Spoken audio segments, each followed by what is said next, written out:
Yesterday's conspiracy theories, tomorrow's headlines. Most are still asleep and I ain't talking about no bedtime. The truth is not a Google search, you need to get your head right. The Greek goddess of illusion was called Media and I'm not a coincidence theorist, I look for thread lines. Smashing every deadline, no longer smashing red wine. Though I can hear the bells chime, it feels like the end times. That probably should have been smashed on red wine, but the carnal mind is foolish. Obey and end up ghoulish.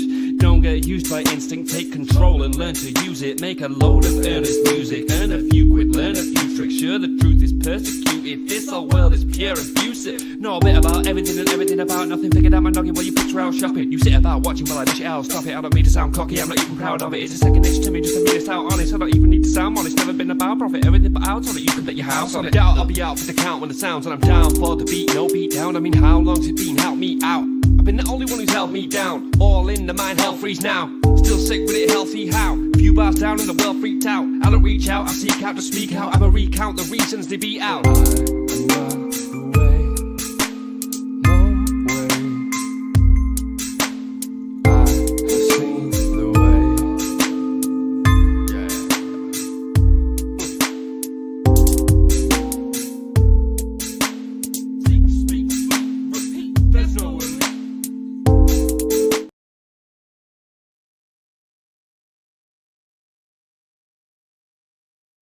Hello, hello, hello. Welcome everybody to the 509 Divine Pines podcast. I'm your host, Joseph Daniel Pena, and it is April 21st, 2026. Man, thank you guys for being here. Appreciate every single one of you. If you guys could, please share this out.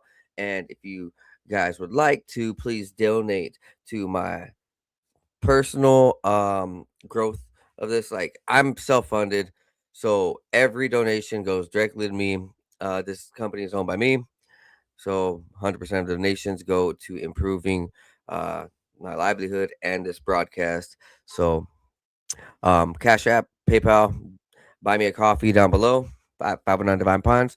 There are also supplements and sponsors, all sorts of valuables, things that will help you grow, glow, get healthier, get better.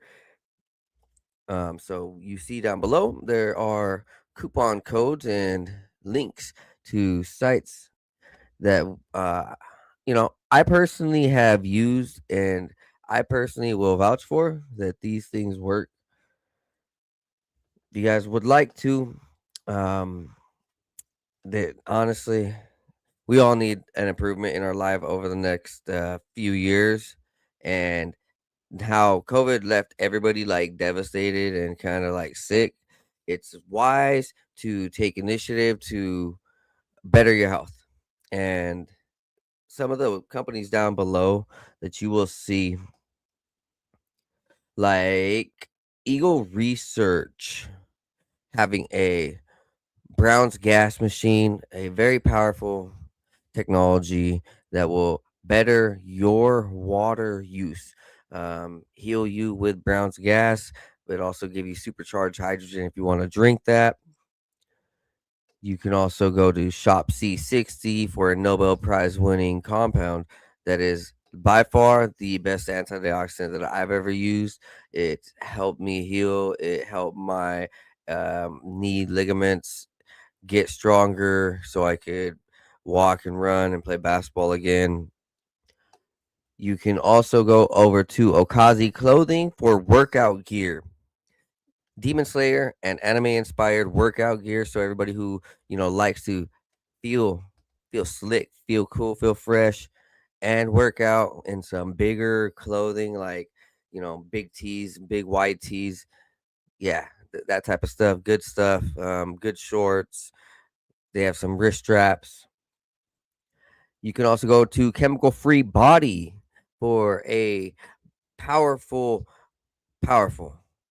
antioxidant, powerful cleanser, powerful parasite remover, things of that nature, where this is actually going in and removing toxins. That's the main goal of this, to remove all the toxins, remove all the chemicals. Chemical Free Body, that's the name, right? So by far has some of the best toxin removing supplements that I've ever used. after about a couple weeks of this, I've actually lost weight. So my waist has like gotten skinnier. My muscles come out, but my waist has gotten skinnier. And honestly, that's probably the best thing that anybody wants. All right, guys, we're gonna go ahead and get through with the sponsors and go ahead and get down with man, these UFO researchers, these plasma researchers, alien researchers. It seems like there's a lot of researchers out here in this field that are in these government programs or that have been part of these I don't know, uh big room talks, I guess. You know, the people who are in those larger rooms together in meetings, and these guys are running plays by each other, and I don't know what else. That's all I could really come up with. But these guys are scheming, right? Or they're uncovering some very powerful information and they can't talk about it, but they do. um I don't know what's happening. Are they getting killed? Are they going missing? Seems like all around the world, it's a suppression, um, where the governments, like the big political government leaders and scientists, let's just say, what is it, Machu Kiku or something, and then like Neil deGrasse Tyson and all these mainstream guys, they want to shun and they want to like belittle, anything that's extraordinary, anything that's paranormal, anything that goes outside of the white Zionist, Freemason type of Kabbalistic control, where the less information that the public has, the better it is for the rest of the governments, right? The people who are trying to control, the less knowledge that we have, the easier it is for these controllers to control, right? Yeah. Well, we're gonna get into this now, guys. Let's go ahead. First clip: a top nuclear scientist just got placed on leave after James O'Keefe pretty much tricked him, got under him, um, set him up with a date, honeypotted him. Let's listen to this.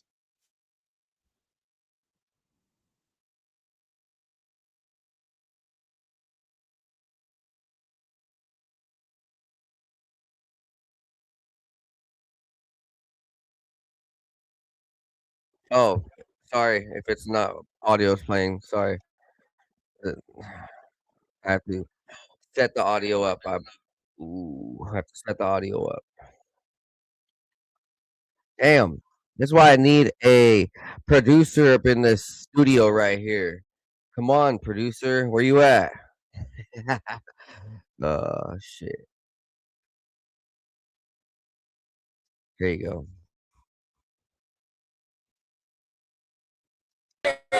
Missiles underground.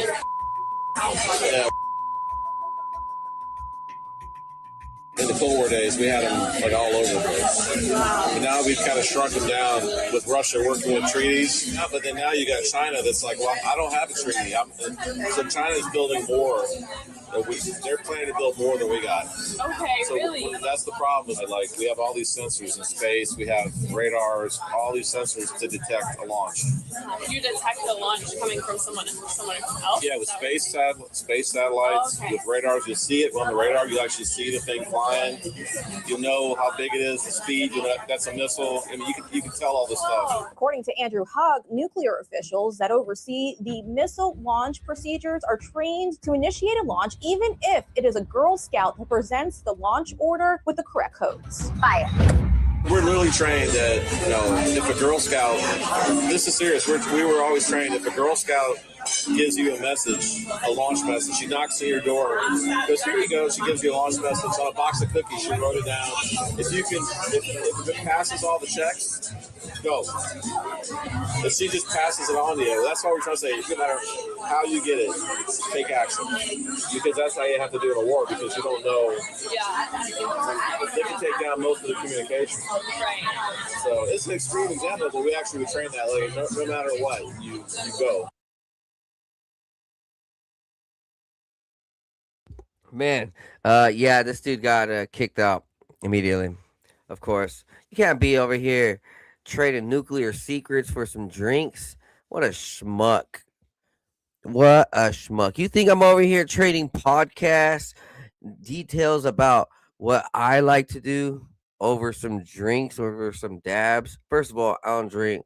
Second of all, fuck no. Fucking ain't nobody get up under my skin, suck my dick. Next up, a single dose of newly discovered frog gut bacterium completely eradicates 100% of cancerous tumors within just 15 days. Let's listen to this from Nicholas Hulser. Gut bacterium derived from a frog from like a Japanese rainforest. This bacterium called Ewingula americana. This bacteria was injected into the tail veins of mice with giant tumors. 100% of the tumors were eliminated. They disappeared completely. The cancer was gone with a single dose. And so what happened was through the injection of this bacterium, which is natural, by the way, it's not a GMO bacteria, it selectively went to the tumor site and destroyed it. And it wasn't in any other healthy tissues. They couldn't find it. It just went straight to the tumor. And it caused immune activation, hyperactivation to destroy 100% of the tumors. And so, I mean, it's absolutely shocking. And in preclinical studies, it's almost unheard of to have complete tumor eradication with a single dose. You want to know what else that I heard eradicates tumors? CBD oil, RSO oil. Yeah, man. Honestly, weed lotion, all that stuff. Weed is a cure, but we got some troubling news, guys. David Wilcock, a well-known face in the paranormal, UFO, consciousness, disclosure field, a researcher for 20 years, 30 years, a book writer for about 20, 30 years, I believe. A semi-respectable guy. Where I mean this because in the first half of his career, he was a very devout researcher, and then in the second half, he got infiltrated by some bad guys, and they kind of fucking ruined his career. And he takes the blame because they just throw it on him. It sucks. So here is the explanation. Of let's just we're gonna go in and say like in order for what I think is best. Beth wanted David to have absolutely nothing to do with Corey. She blamed him for all their problems. They spent half of that summer trying to negotiate with Gaia to keep from being sued. Now, I sent you, Val, emails from Beth and emails from David's attorney, Rafi. David's attorney said, from the investigation I've done and from what I've gathered, David Wilcock, you need to stay as far away from Corey Good as possible. Beth then said, the email I sent to you, I certainly concur. I blame him for all of our problems.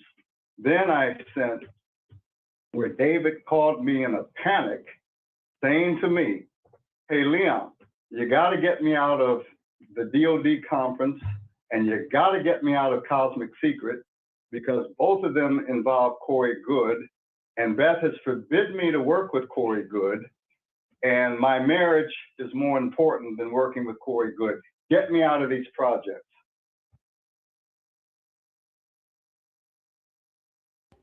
So Corey Good seems to be a very, very bad actor in all of this. Corey Good is the guy who says he was with the military doing some crazy expedition work on Mars, and he was a secret space soldier of like he and all of his other friends were like combative and killing people and doing special secret missions and all sorts of shit. Like secret 20 and backs and just like muddying the waters with, like, let's just say there is some truth, but for the most part, Corey Good was sent to s- muddy the waters and spill a lot of disinformation. Here's my buddy Stephen Kelly talking about and we're gonna see what Stephen has to say. We might have him on tonight. I sent him a link. But here's Stephen with David Wilcock and his writer, I believe, if I'm correct, that's on along his right side is another writer or his agent. Um, well, or is this is Carrie Cassidy? Well, hopefully we can get Stephen on. Yeah, hello, it's Stephen Kelly here. It's 4/21/2026, and this video is regarding David Wilcock, who shot himself yesterday on 4/20 at his presumed residence in Colorado. And I just want to say a few things regarding that, because obviously I knew him. If I had to think about it, the circuit that we did, of course, the whatever you want to call it, there's not too many.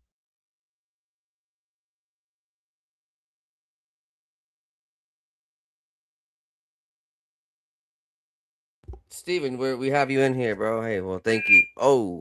Sorry about the audio. But if you would like, man, I'm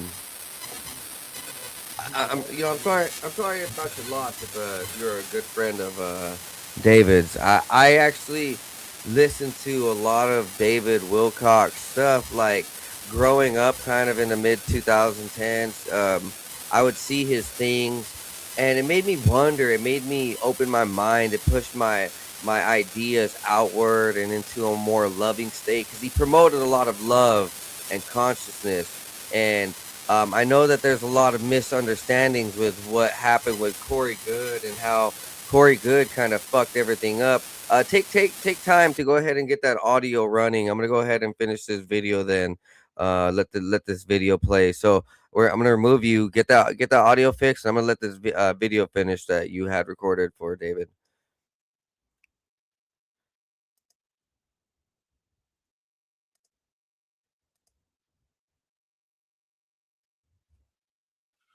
Yeah, hello, it's Stephen Kelly here. It's 4/21/2026, and this video is regarding David Wilcock, who shot himself yesterday on 4/20 at his presumed residence in Colorado. And I just want to say a few things regarding that, because obviously I knew him. If I had to think about it, the circuit that we did, of course, the whatever you want to call it, there's not too many people left. Jordan's gone. Sean David Martin's gone. Now him, I wouldn't put Corey in that category. I don't know who else to put in that category except for maybe Carrie Cassidy. Other than that, I don't really know who's left. But that's shocking, obviously. They say that he was depressed over money issues, primarily couldn't pay his mortgage, things like this. And obviously, as someone who's lives with nothing, and has had depression issues, I can certainly understand. But at the same time, I'm a little disappointed that he didn't do some things different.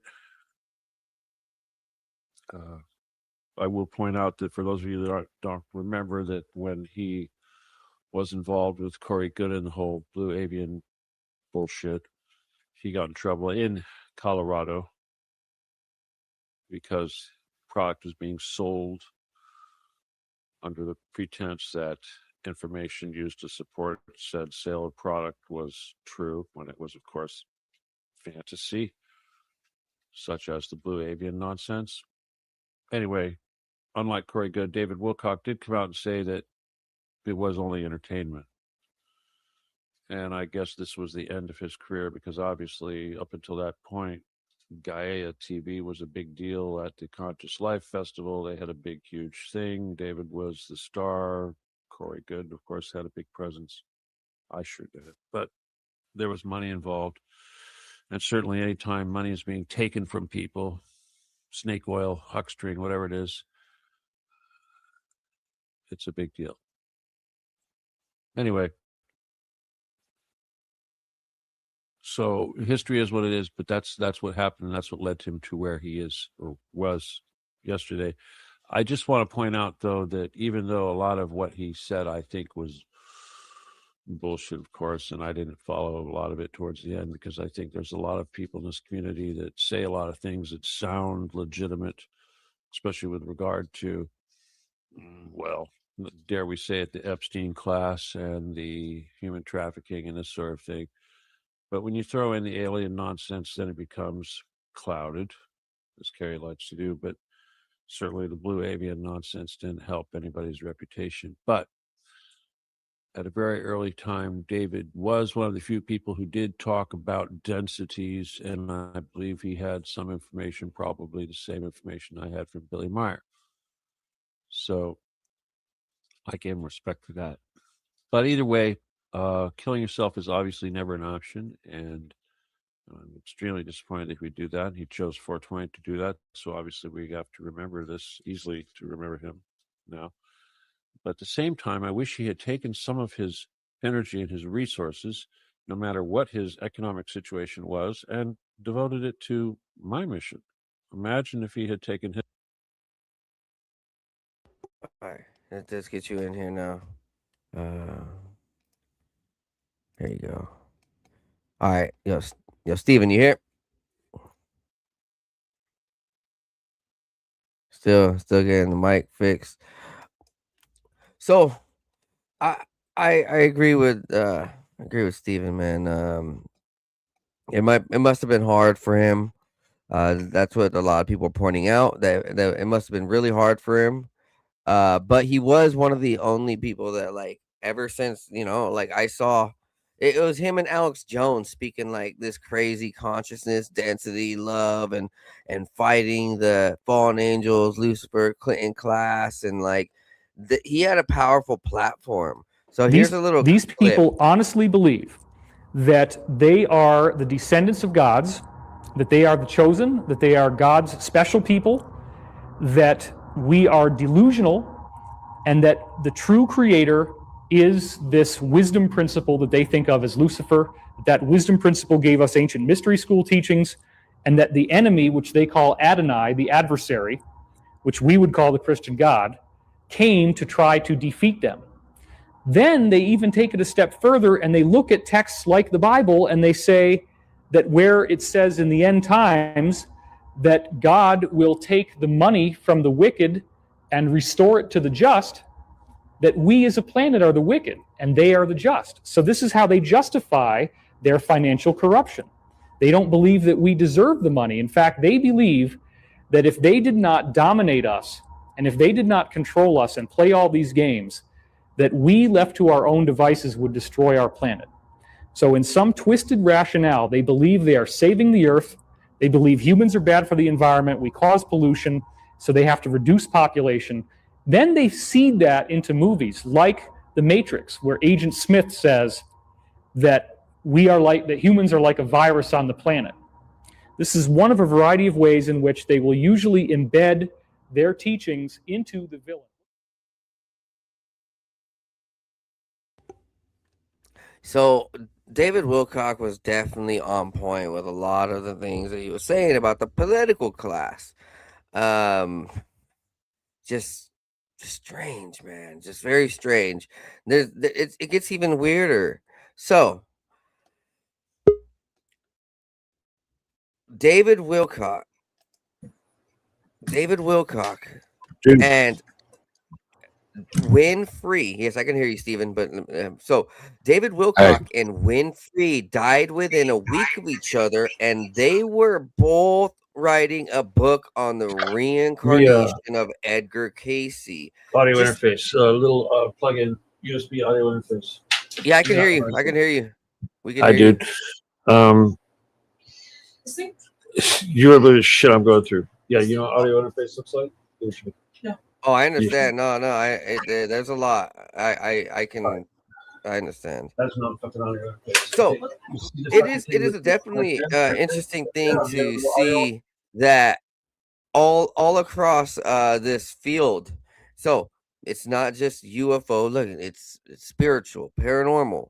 What are the odds that the two writers of a very powerful book? Remember, Edgar Casey is known as the world's greatest prophet, the world's greatest psychic, bar none.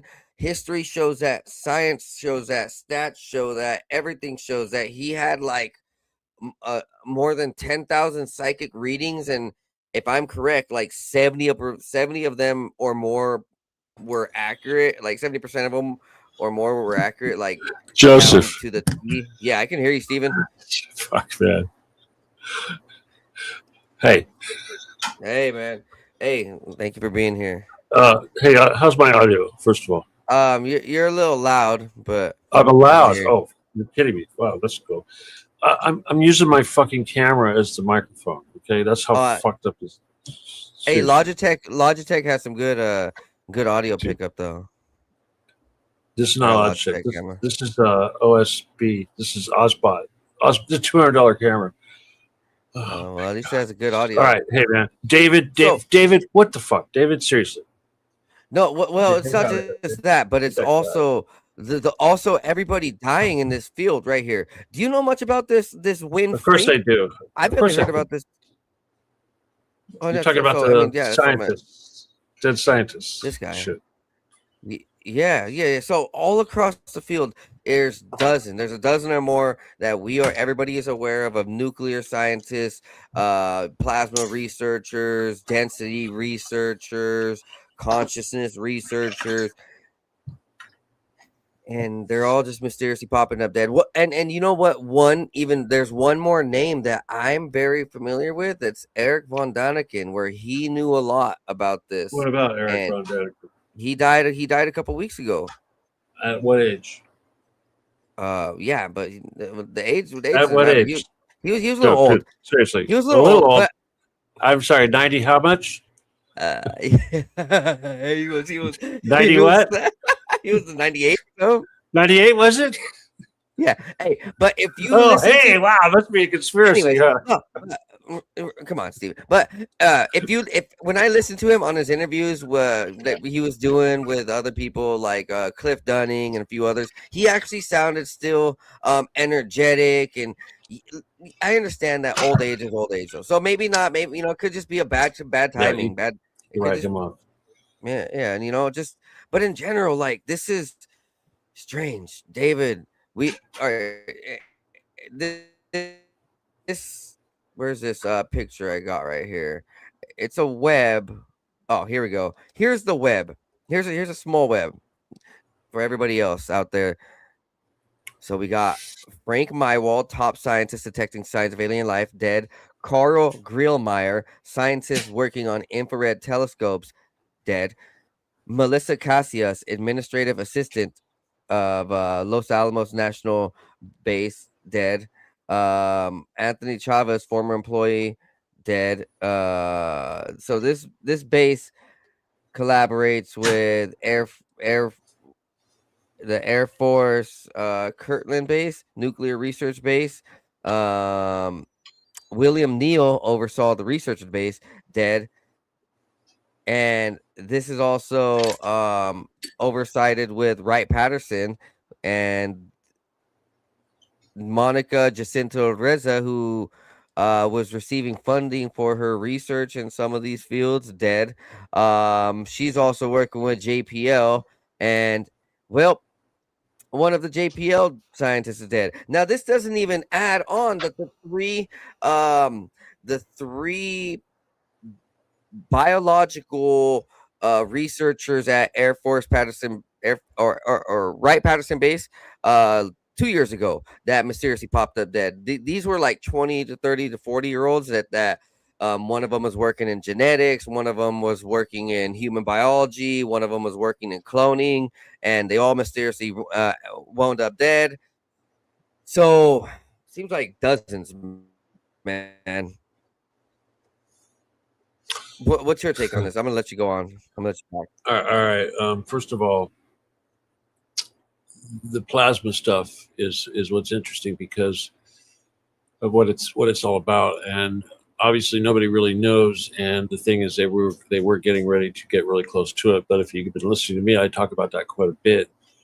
And if you take your pick, let's see. First of all, the most obvious is hypersonic reentry systems. The United States is very far behind the Russians as far as the ability to create vehicles that are able to operate in hypersonic.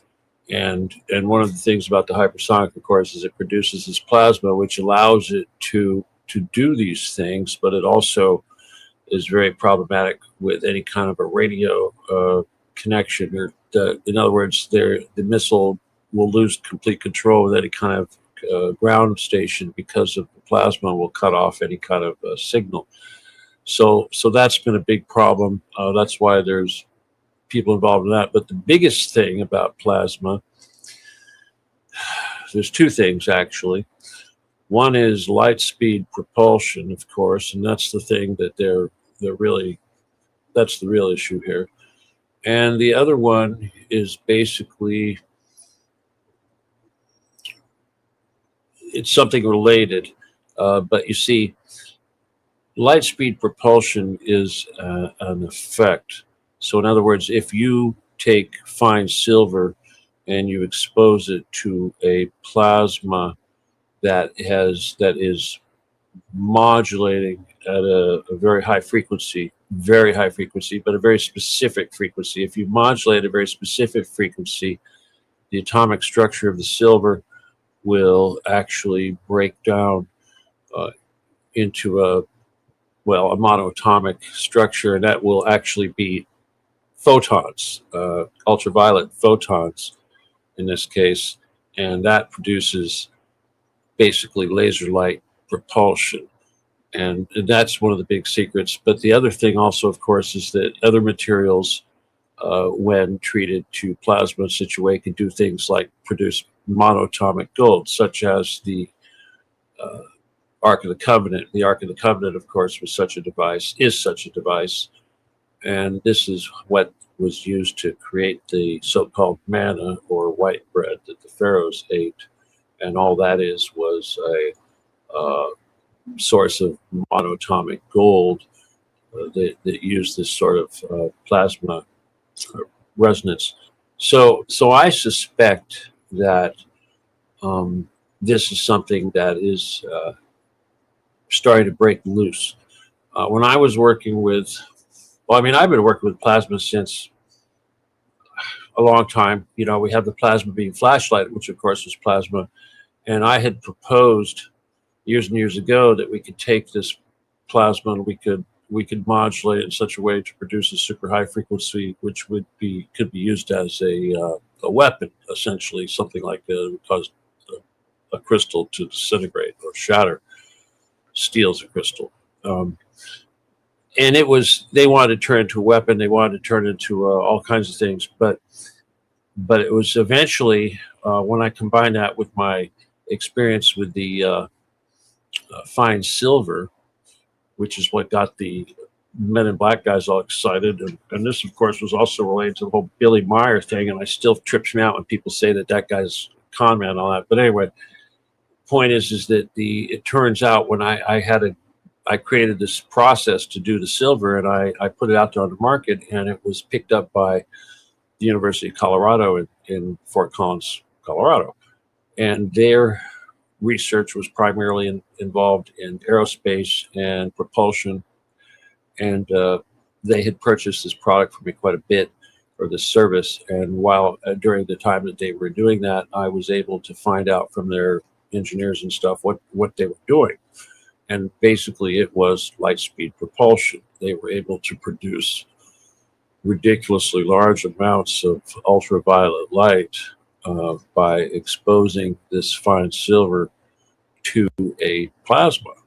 And I went on to learn that this plasma had to be modulated at a specific frequency in order to cause this process to happen. But it basically is what causes these beam ships to travel at the speed of light. The other thing that's sort of interesting that I don't quite understand yet, but it's part of this whole thing, and that is the piezoelectric effect. And apparently, when they build these beam ships, there's all sorts of crap that goes into them besides silver. But one of the things they do use a lot of, apparently, is actually barium titanate, which is the second main component in the chemtrails. After aluminum comes barium titanate, which is extremely expensive. It's like $5,000 an ounce. So I don't know how they could afford to dump all that stuff on us in the sky. But anyway, the point is that apparently barium titanate is, aside from having a helical atomic structure that's very similar to a DNA, it also has a piezoelectric effect. When it gets warm or you apply electricity, it moves. And so, in other words, piezoelectric means if you move it, it creates electricity or heat, or if you apply electricity, it moves. Because these are like metallic biological substances that they are. Well, no, they're not biological. I mean, obviously, it's a chemical. It's an element. Barium titanate is an element. No, metal. But metal. Well, crystal, whatever. It's an element. I don't know. I'm not a chemist, okay, but you can look it up. Barium titanate. Yeah. Whatever barium is, but it has an atomic structure that looks kind of like a box, and this box has got like a little X inside of it, and they stack these things up, and it causes it to look like a spring or a DNA helix, which is weird. So I guess that has something to do with the compressing the spring makes the energy out of it, but it's trippy. So yeah, but anyway, this combined with the silver and all this is what goes into making this stuff. So I figure what's going on with these scientists is that, I mean, because this is the same thing that happened to me, is they tell you, they say, you're going to come out to Area 51. We're gonna take you out to Area 51 or whatever. And you're either, you're going to go or you're not going to go. But obviously they didn't get me, but they tried like 3 times. And I suspect that that's where some of these people are. And the dead ones, maybe they didn't go along with the program, and maybe they got threatened, or maybe they just, whoever it was that was paying for their research took their research and got rid of them, because they don't want that research to go any further. So a lot of people, there's a lot of speculation, because technically it's like they're starting to discover stuff that maybe the powers that be aren't really ready for us to have in our database, so to speak. That's what I think. Something like that. So, just for instance, metal in some of these ancient tribes, Egyptian beliefs, Mesopotamians, and different esoteric cults who obviously the scientists of the world and the elites of the world worship and follow. They believe that metal is a living entity. So, like I covered one time on my podcast how the ancient Indians and the Tibetans or the people from India over there, they create this Suri Yantra, and it's this gold piece with a pattern on it and an imprint of sound and emotion and vibration. And so metal is able to resonate things. And so I fully believe that what's happening with these planes is that they're dropping these substances, and it's like it's putting people in a trance, and it's like it's making people go out of balance. The piezoelectric effect is definitely something that people can be controlled by. So from what I meditated one time, and this is clicking with my meditation, where I was looking at GMOs in the body, through my own body. When I was meditating down on my own self, I was looking at GMOs, like all these different substances, from foods, from from the planes in the sky. Like I was envisioning and how it would be in the body, and how these satellites and how these routers and cell phones can vibrate at certain frequencies and manipulate these chemicals, these elements, these GMOs, and these things that are well within our body, man. So All right, let me explain that to you. Okay, you kind of got it right, but let me just explain to you how it works, because it just so happens that what we're talking about is connected to what you're talking about. So let me connect it all for you. Okay. All right. First of all, yes, the stuff they're spraying on you is meant to cause things to grow inside of you. Okay, and yes, they are biological stuff, and there are metals, obviously heavy metals, and there's all sorts of other crap that is like micro electronics, if you will. But the key thing here is this barium titanate. Okay, and the reason for that is because any kind of electronic device that you make is going to have some kind of an antenna. And in this case, the antenna is a helix. And the reason for that is because it's the same way as your cell in your body also has a helix, because the information it's receiving, because that's an antenna too, your chromosomes and all that are antennas, but the information they receive is scalar. Okay, so the scalar information is a pair of sine waves, which are exactly the same, but they intersect and they cause an interference program. The interference program contains information, but the information that it contains is on the fourth density. It's on the higher level of density. So in other words, by manipulating the information in the higher level of density, you can manipulate the reality in the third level density, and this is what they're basically doing. In other words, your DNA, your cells receive information from source, if you will, and it's scalar. they're falsifying the source. Well, they're not falsifying the source. They're creating artificial life inside of you that requires a signal, which is scalar, which tells it to live.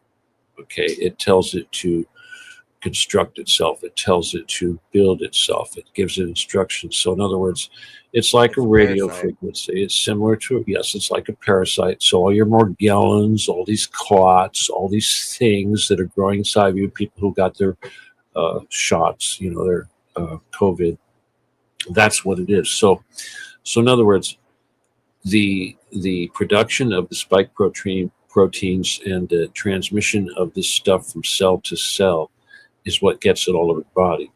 But biologically, you can slow down that by attacking the transmission or the production of the movement of the spike proteins. But those things also require a signal, and that's where the scalar stuff comes in. And the only way to defeat that signal is by producing your own signal.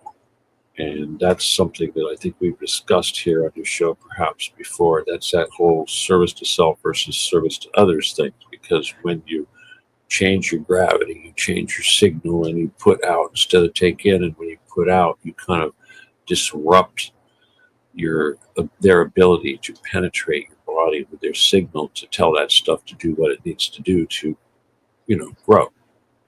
Yeah, like the cell barriers is important. So it's like also a mental barrier, spiritual barrier. And if we're weakening ourselves through words or poisons and just the system beating us up, that those walls and those barriers are going to be so weak that anything could come in and infiltrate, whether that be a spirit, an actual parasite, or just a small hit that should have been not even a bruise, but now it's a cut.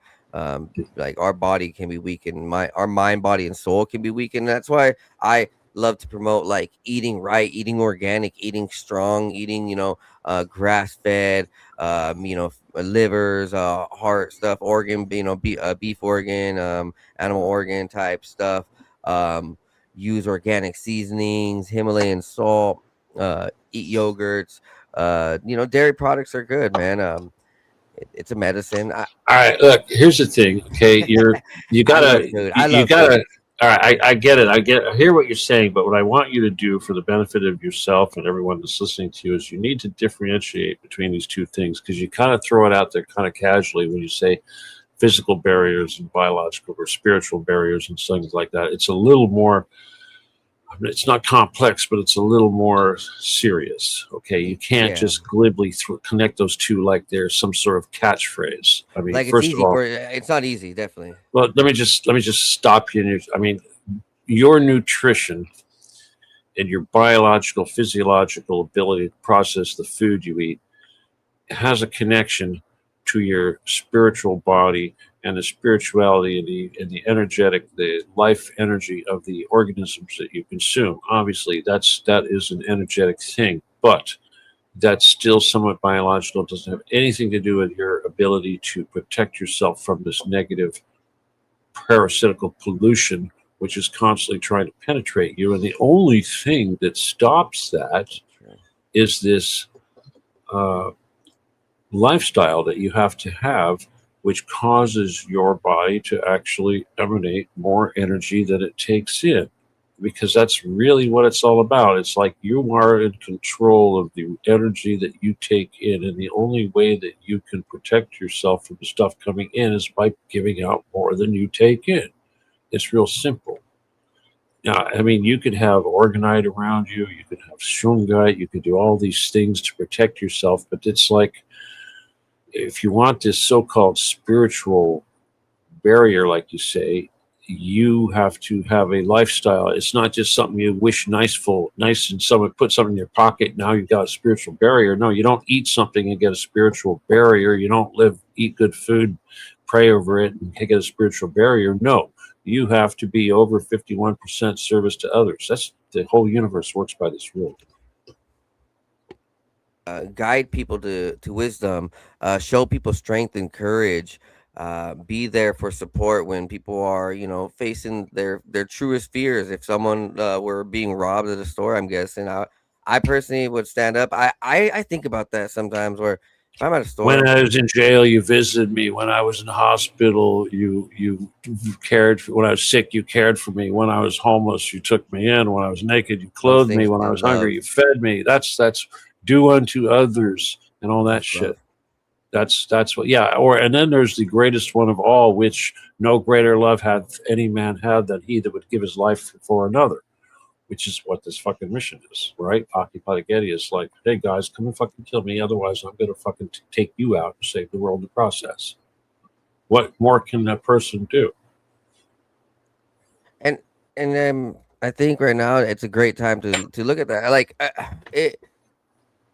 A lot of people are wondering, like, are these scientists getting like Charlie Kirk in a sense, where like these people are, some of them want to, some of them, let's just say, some of them want to stand up and stand out, like the nuclear scientists who have some information, and then they start turning the cheek towards the generals or the commanders who are in that unit and oversighting the research, and they're like, hey, well, I don't think this guy's he's really down for it. I think we got to go No, ahead and dude, it's not necessarily our government doing it. Could be the damn that's Chinese, what I'm could be thinking. the Russians, I am thinking that too. could be the mafia, could be the aliens, Is it could be the is Nazis. is it just like what is it, the three body problem, where once the aliens realize that we are evolving, that we have the potential to Yes, evolve? yes. That's actually an excellent metaphor, but only if you watch Netflix. Oh, no, it's the books. Yeah, it's the books and the Netflix. Okay, it It's was a book first. It's kind of a complex book. I like that thing where they do the human computer in China, millions of warriors. You know what I'm talking about? That's it's one of the scenes. where they have millions of warriors as people, or like And they're as doing binary computations using guys holding black and white signs. oh yeah, okay, I remember that. Yeah, Yeah. that's what we kind of are. We are like a binary code in a sense. It seems like ever since the last 50 years, if we've been a human breeding program. Is this the next evolution? Is this why all these scientists and researchers I'm are sorry, dying? evolution, dude. No, we're having an extinction event. This is called genocide. But yeah, of course. They For don't us, it's they don't want extinction. their For them, it's secrets. evolution. Well, all right. Let me put it this way. Just to help out, if the information that they were working on actually did come out, there's a very strong possibility that somebody would probably figure out stuff that I have already figured out, and know how to turn plasma into a weapon that can destroy steel, break down vaults that go into elevators to underground bunkers, things like that. Honestly, But you know what they really don't want? They don't want any lightsabers. They don't want want lightsabers. us uniting. No. And they do not want us having secret weapons. They don't want these plasma weapons You know coming what? out. You know what the Bilderbergers said? This is what Carrie Cassidy told me. Speaking of David Wilcock and Carrie Cassidy, first of all, Carrie Cassidy told me that she was at a Bilderberger meeting, and she told me that the Bilderbergers, they didn't like me, but they didn't mind me doing shows and this and writing books and talking to people and crap and trying to share stuff with you. They don't care about that at all because they don't think it's going to matter. But what they really care about is when I made stuff. I invented stuff. They did not want that at all. So yeah, these guys, these scientists, if that stuff was to come out, things could have. They're afraid of technology. Look at what they did to Tesla, Nikola Tesla. When Nikola Tesla was over here building his Wardenclyffe Tower, J.P. Morgan and the rest of these guys, they were fucking shivering in their boots. Like, well, that was greed. That was just greed, dude. Well, yeah, I mean, but the same thing though. Like sometimes we're on to great technology with our innovation, but you ever heard of Tunguska? Tunguska, yeah. Not Tuskegee, but Tunguska. The explosion above the air explosion over in Russia, Siberia. Yeah, Siberia, yeah. Yeah, very interesting. It seems like that was a UFO. That was Tesla. Airship. That was Tesla. Tesla did that. Tesla did that. Can you explain? I've never heard that. Yeah, of course. They don't teach that in school.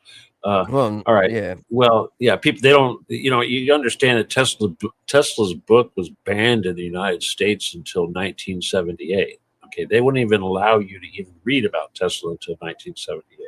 All right, just so you know. All right, so yeah, I knew about Tesla a little bit before then, but anyway, he made his so-called super weapon, his death cannon, ray cannon. Yeah. And it was a scalar device. Okay. It was a scalar device. And he decided to aim it at someplace part of the world that he thought it wasn't going to hurt anybody and nobody would really know about it. And he tried it out. And we tried it out. It was more devastating than he could have possibly predicted. And he immediately took the thing apart and said he would never build it again for anybody, no matter what. And that's what it was. But the funny thing about Tunguska is that, yeah, it created a big giant crater, except there's no evidence whatsoever of any meteorite. They've gone there. I mean, first of all, in order just to even go out there and figure out what happened, Russia had to put together an expedition, and they had these scientists go out there, and they had to travel a long time just to get to where this thing happened, out in the middle of nowhere. And there was the trees were all flattened all around, of course, but there was no meteor. Not a bit. Nothing. No evidence of any type of extraterrestrial whatever. It looked the trees were more of extreme air pressure pushed to the ground, and it was signs of more of an air explosion. But here's the thing that's most interesting. To this day, that area is famous for having plant life that grows there that's abnormal. Okay, it's like mutated, and it has special effects. In other words, they sell this stuff as a medicinal type thing because it's, whatever, mutated. So in other words, the scalar signal that was used to cause this, whatever it caused, also altered the DNA of the plant life in the local area. Well, that's what the pyramids were known for too.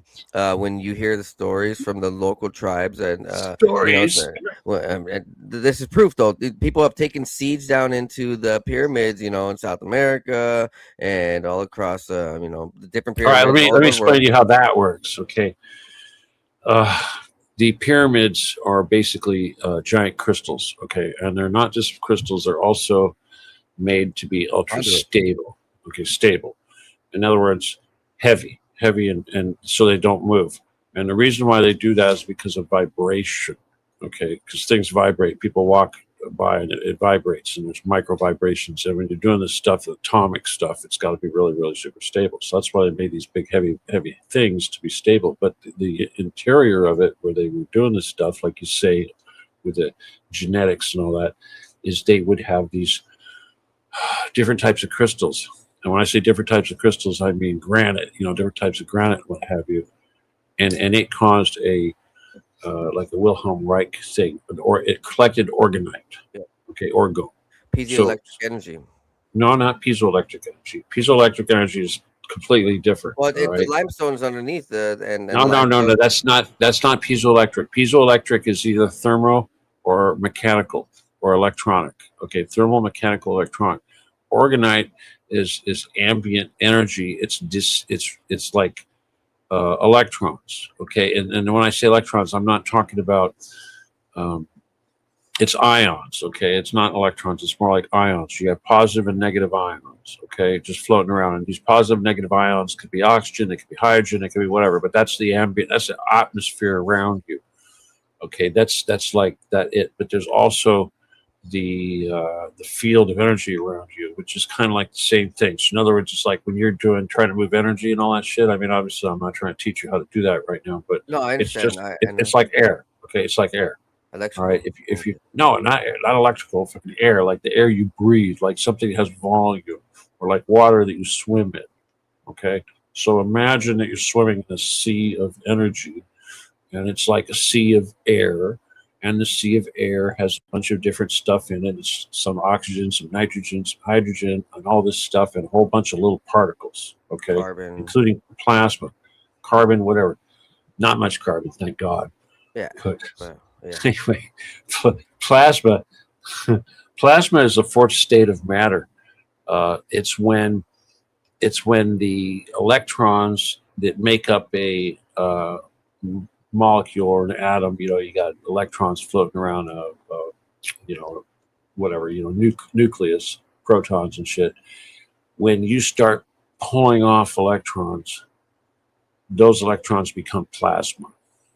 Okay, so that's what it is. And so, in other words, it's like when a rocket is flying at Mach 10 through the atmosphere, it's causing the atmosphere is causing the atmosphere to shed electrons, basically, and those electrons generate plasma, which kind of like gather around the damn thing. Which is where the meteor effect looks like. The meteor is ripping through and it's causing like these fields, and it's because it's ripping through the atoms.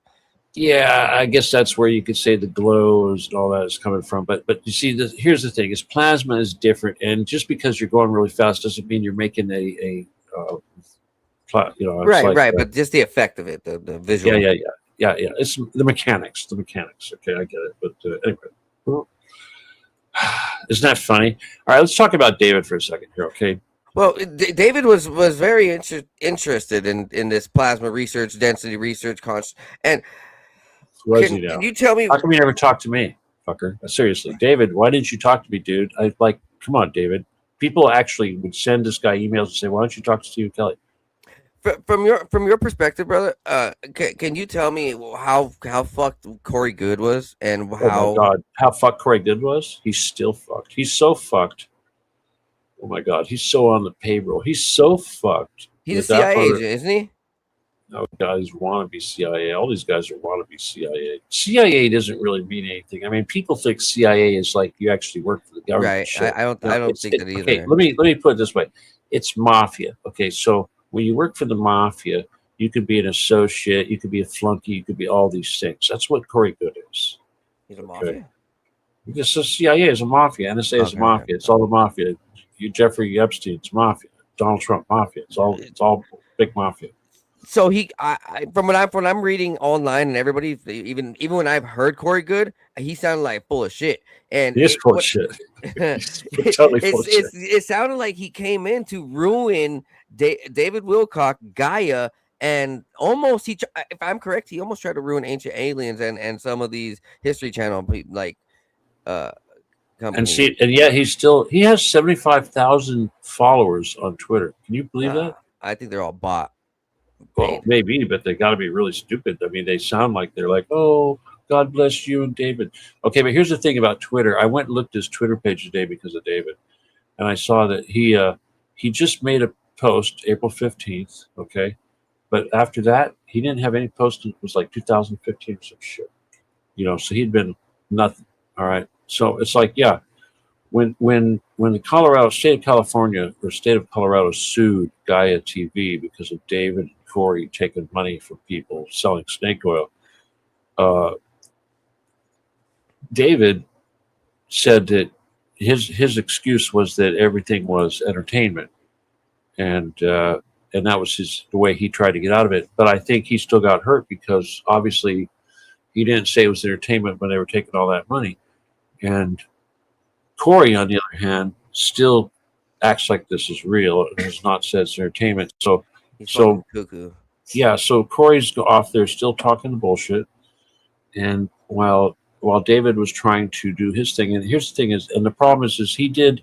If you look at like say Corey and David and even Carrie Cassidy, they're all pushing the Trump bullshit, and the Trump bullshit is the mafia bullshit, and it's all enemy. Now, obviously, Kerry won't have anything to do with me, and David probably wouldn't have anything to do with me because if he did, it'd be the death of his career. But his career was already dying because you're right. In the 90s, his books were kind of rising him and his profile. In the early thousands, the same thing, and then once Corey Good started infiltrating his fucking mind, and then it just fell off the road. David never really had anything for a long time. He kind of died back in 2012. To be honest with you, but would you say that like Corey Good was directly responsible for David Wilcock like turning yes, to a liar Corey manipulator? Well, no, David will. All right, David did have some issues. Insight. He had some insight because, like I said, David was one of the few people I've ever run across that knew anything about densities, and seemed to actually have a little bit of experience, or not experience, but actually some knowledge about some of the alien stuff. And I don't really know where that came from, because I suspect it probably came from the same place that I got it from, was with Billy Meyer and the Palladians. He said he had insiders. The whole time, David always said he had insiders, friends. So in other words, he had nothing. It was just somebody else the whole time. Nobody ever really found out who his insider friends were. Bullshit, too. But it did later on come say that his insider friends were also huge vouchers for Corey Good, so it could have been like some high level big executive big wigs, money. Well, okay, again, Corey Good was just a complete bullshit artist. So if his insiders were connected to Corey Good, then it was bullshit from day one. Did any of them have money before, like, at all? Not that I know. Oh shit! You see, here's the thing. I never, I knew David and I met him at the shows and stuff, but I never really paid attention to his early stuff. It's just like Sean David Martin. I heard stories about he started young and he did this and he did that, and David Wilcock was kind of the same.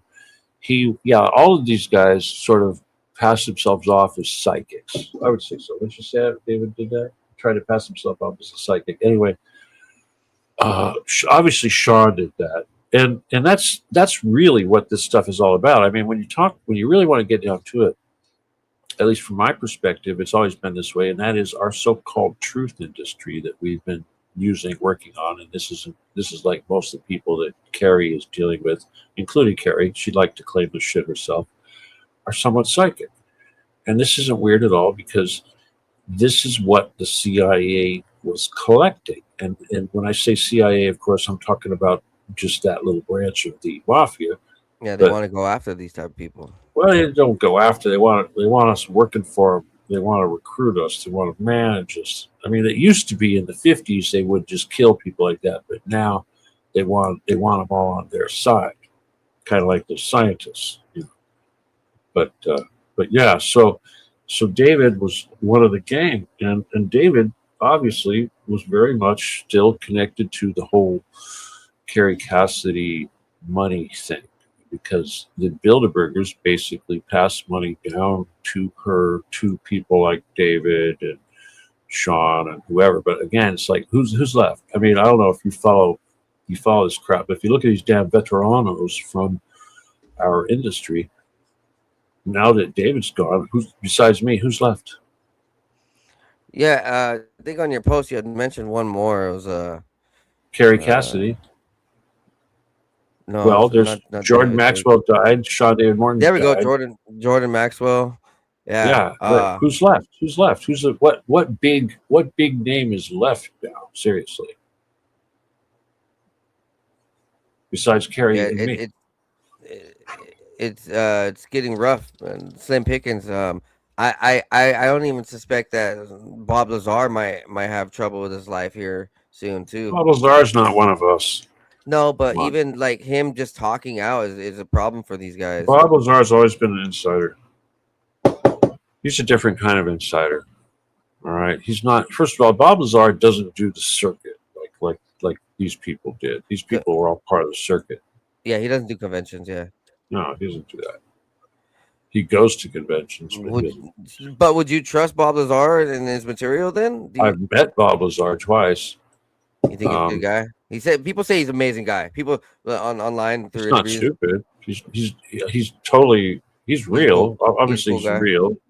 Well, he's a physicist. Let me put it that way. He's really a physicist, and he really did work on the stuff he worked on. But his job was to leak stuff. You know, he's still kind of on an insider. He's just in the respect that he's still in it, like all of David or whoever. Yeah, he's also an insider, but he's a different kind of insider. But yeah, he's real. Let me put a funny thing about Bob Lazar. That now that you mentioned it, the two times I met him were over the plasma beam. Remember I told you about my big plasma beam flashlight? I used to show that thing off in Vegas, and every time I had it on my table, he would show up and trip on it. He wanted one really bad. He said he wanted it to vector in UFOs. That's fucking down. Hey, I think he was serious then. I think he was knew. serious. He was serious. I think it's I like true. listening to him. Of course, it's true. Yeah, and especially what happened with Area 51. Like they really covered up a lot of scientists. They moved people in and out, knocked people out, and they drug people up so they don't remember shit. It got pretty bad. Like especially after the Cold War, it turned very secretive and very operative. Sorry. Man. Huh? Cold War, yes, Cold War. Yeah, after the Cold War, like everything went Black Ops, and then shit starts. It seemed all right. Well, like I told you, like I just got through saying here just a moment ago, in the 50s they used to kill us. Nowadays they want us on their side, and interestingly enough, the reason for that is because the Russians started with the whole parapsychology thing. I remember in the 70s when I was getting exposed to this stuff. I mean, it was early in the 70s, very early 70s, maybe late 60s. I was getting exposed to this stuff, and the United States was just starting to try to play catch up with the Russians with this whole psychic stuff, and so yeah, they've been at it ever since, and their attitudes have been changing because it's like, for instance, if you are a UFO person, you're running after, you're making trouble, and the men in black have to deal with you, or if you are some kind of psychic and you are having amazing skills being developed, they would screw with you really hard. And nowadays they don't do that. Nowadays they're going to try to, either if you're an inventor or whatever, they're going to try to get you out to Area 51. They did that to me, or or if you're a psychic, they try to recruit you to do that stuff, because that's like super, super important to them, the psychic stuff. Very important. Yeah, they've been looking for abilities, and that's one of them. So, this whole thing with the Human Genome Project that I'm more well aware of, it kind of ties into this. Where over the last 30 years, the governments have been searching all around the world for humans who have these special abilities, the divine abilities, and also they are secretly looking for any of the children or any people like us who can transcend and shift into these spiritual states that can access these crafts. So when they go and hijack and abduct people, sometimes it's to check on the genetics and see if these genetics can start these crafts, start these artifacts. Who's telling it? Who's saying this stuff? Just out of curiosity, who says this stuff? I've been researching a lot, and I know, but some when of this you is in my research it, meditation. Some of this is in my oh, okay. meditation where I'm seeing, but I'm also like Well, I'm aware of what's well, happening. okay. What I'm just saying is you're right, but then there's some details that are a little bit off. But you're right. Okay, but it doesn't quite work the way you're. Okay, let me just start with a Human Genome Project first of all, because what you're talking about with the whole skills thing isn't really connected. They can't really identify that through the genome. But I'll tell you what they do. I'll tell you how they do both. We'll start with Yeah, the genome. I didn't think so either. All right. Well, I was involved in the genome shit way back when. In fact, coincidentally, that was going down during Clinton. Okay, that was when they were trying to solve that shit, was during Clinton, and that was when we were doing the whole Getty shit. And what they were doing, and what was the biggest thing that they were trying to do back then, is they were going to Mount Ararat, and they were collecting biological samples from what they thought was the ship's toilet on Noah's Ark. And they were going to take these samples and they were going to separate whatever, and they were going to use the human genome to do this. But the human genome is only half the damn thing. Okay, it's only half. It only what the Human Genome Project allowed them to do was to develop CRISPR. Okay, because before the Human Genome Project, the main thing is what they learned from that was they learned about the repeating. What are those things? Nucleotides. No, there's a word for it. We use them a lot in words. When a word means something the same way, spelled forwards or backwards, what is that called? Oh shit! I know what you're talking about. You know what I'm talking about. It's not a CRISPR. Repeating. Anyway, okay. What it is they find these things. Palindromes. They're palindromes. Repeating palindromes. That's the P. The P in CRISPR is palindromes. Okay. Fuck. Like I'm supposed to remember this shit, right? Anyway, okay. I know these fucking words. Yeah. Okay. So the Human Genome Project basically discovered repeating palindromes. Okay, and it was when they found that they could map the DNA, and then they could figure out how to manipulate it, and then they came up with the COVID and everything else and all that bullshit. So that's where what the Human Genome Project led to. But the main reason why they did that, aside from this other stuff, was that they were trying to identify who came from the Ark and who didn't. Okay, because there are two arcs, and you know where the other arc is?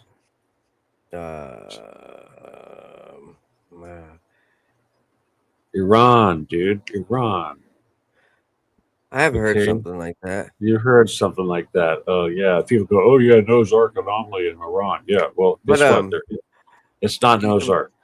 But so to add on to that, to see which DNA came from the Ark, I also think that they're also trying to find out what genomes are linked to the Nephilim too.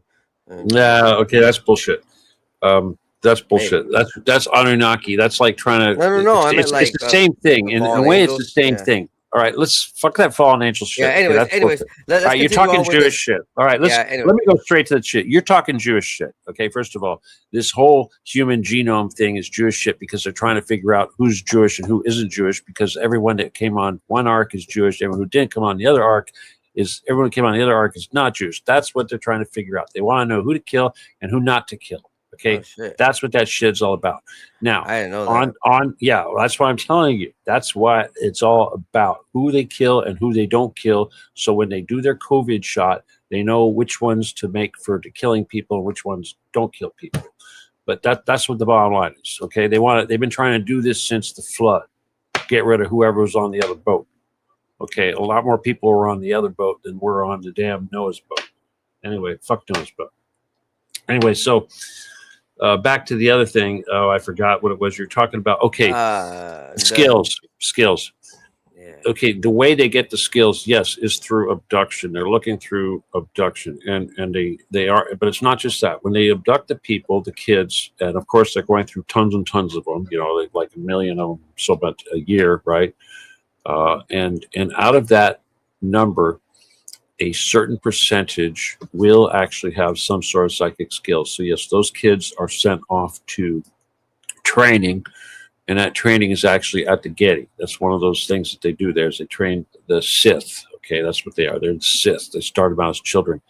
The other thing they're doing there is they are looking for genetic stuff. Like for instance, and again, they're doing this to children, but they're looking for superhuman skills. And when they say superhuman skills, the number one superhuman skill is long life. Okay, they want to live forever. Okay, that's the number one thing they're trying to do is extend their life. And the other thing they're doing is they're testing. Okay, so they're doing shitloads of biological experimentation, genetic experimentation, all this stuff to these kids. So they're not just extracting adrenochrome, they're also analyzing what all the aspects of that kid, you know, physiological, spiritually, etc. And they're experimenting and doing all kinds of ridiculous Nazi experimentation, you know. And then, of course, depending on whether or not they're useful, they'll either send the kids off for torture and sexual whatever, or they'll turn them into like cows where all they're doing is sucking adrenochrome out of them for the rest of their lives. You know, if they produce a lot, high quality, they'll just, you know, they'll be like, you know, a whole bunch of them just lined up with needles and, you know, stuff. And they'll collect them. They'll keep them they keep them on drugs, and the drugs that they keep them on are actually monatomic gold. What do they call that stuff? People seem to think it's a good thing to eat. Anyway, yeah, I'm not. It's like a drug, and then, but it also enhances psychic skills. So yeah, if they're sucking this crap out of the children, they want to do that. Putting them in tubes and chambers. From what I've heard, like in stories of UFO experiencers and that say that they got abducted, when they say that they get the same thing. Well, no, right. But so, well, some of these people two are different things entirely. Right. Absolutely two different things entirely. But it's leading me to a similar thing where these experiencers are saying that they get a slight glimpse of waking up and they see like huge rooms of chambers of bodies just put it on tubes and like a cloning center and genetic center, genetic experimentation. The people that are, you know, that's very possible that people are abducted. They think they're getting abducted for some sort of a, you know, alien type of thing. But yes, they are being used for, you know, basically harvesting, and they let them go. I mean, that was the idea. The government basically wanted the, you know, the Greys or whoever was doing this to let the people go after extracting whatever, you know, but that doesn't always happen. Normally that stuff is done in the 4D, but certainly, yes, there would be a my lab type of thing where they might fake alien thing, or even aliens could be doing it where they were actually, you know, like in the 3D doing an abduction. But that's not likely. Usually they do it in the 4D, but yeah, it's bad. But yes, underground in these stupid things where they are harvesting the actual adrenochrome, they do it from people like once a day, you know, and they turn them loose. There's certain kids that they do that with, and then there's kids that are stuck there all the time that are getting the stuff sucked out of them. And then there's kids that they just pass down into the molest and torture and kill and eat business, and then there's the whole ritual sacrifice. Battery's running low. Hey, can you help me out with plugging this thing in? And just for instance, everybody out there who's listening in, Epstein's files and Epstein's mansion is a clear example of how fucking sick and debaucherous all these wicked pedophile satanic motherfuckers are. There's also a clear evidence that the elites in some of these governments around the world are working on human cloning, and some of these guys, these elites, make jokes that, oh yeah, I have a couple clones out there, and yeah, blah blah blah. Well, it's sickening, and it's true. Where we see now in 2026, I don't know why, but like these clones are fucking retarded. These celebrity clones, they some of them look alike, and they're getting dumber. They're getting dumber. Um, we kind of see it trickling out into society too, where now now farmers and butchers and some of these big time agricultural industries are saying that they're using cloned meats, cloned animals, and sure enough, it's not as nutritious. It's just not. They say it's for cost production value, to go green and save the economy. Fuck no. It's because they're just trying to adapt us to this transhumanistic reality, I guess you would say. I personally think that we shouldn't be tampering with God's. We shouldn't be trying to play God. And the moment that humanity tries to play God is when these heavens strike back. And I kind of think, you know, Stephen and I are along the same path, that along the same thought that maybe the aliens are fighting back with this, three body problem reference. These they don't want us here. Hey, isn't that the story of the Sumerian tablets where what is it, Enki or Enlil? Well, he didn't like, one of them didn't like how humanity was evolving, and he's like, screw these guys, let's destroy them. And that's the same thing over and over and over and over again. I kill those guys, right? They're it's one of the guys I killed. Right. No, yeah, but I'm saying though, there's always, it seems to be in history, there's always oppressors from heaven, from above. There's these higher dimensional entities, and they don't want us rising for some reason. Higher level? Oh, what do you mean higher level? You mean what? Different density level? Yeah, that's all I meant. Yeah, I don't mean they're better. All right. Well, those guys that you're talking about, they're not higher level. They're just older. And they hybridized us, and they think because they hybridized us that somehow we're inferior and like animals. But no, we have souls. We weren't supposed to have souls. They tried to hybridize that out of us. But no, we're still human. We still have souls. And guess what? We get to kill them now. Thank you very much. It's amen to that. Yeah. Hey, Yeah, that's right. We kill a Gray, we kill a Draco, and we kill a Draco, then the Gray, and then the Anunnaki. So screw those Anunnaki. And I hate when people talk about Enlil and Enki and all that like it's important. It's like no, but it was a reference. But what I know. Do you believe in jinn? Demons, yeah, they're demons. I believe in demons, sure. You think? For a quick question, just to have a little cool down. You think what's happening with the Mandela effect is because of jinns? No. All right, we're gonna take a quick break right now. 1 minute. I'm gonna go ahead and get a smoke. I'm gonna get something to drink. So let's go ahead and play this Billy Meyer commercial.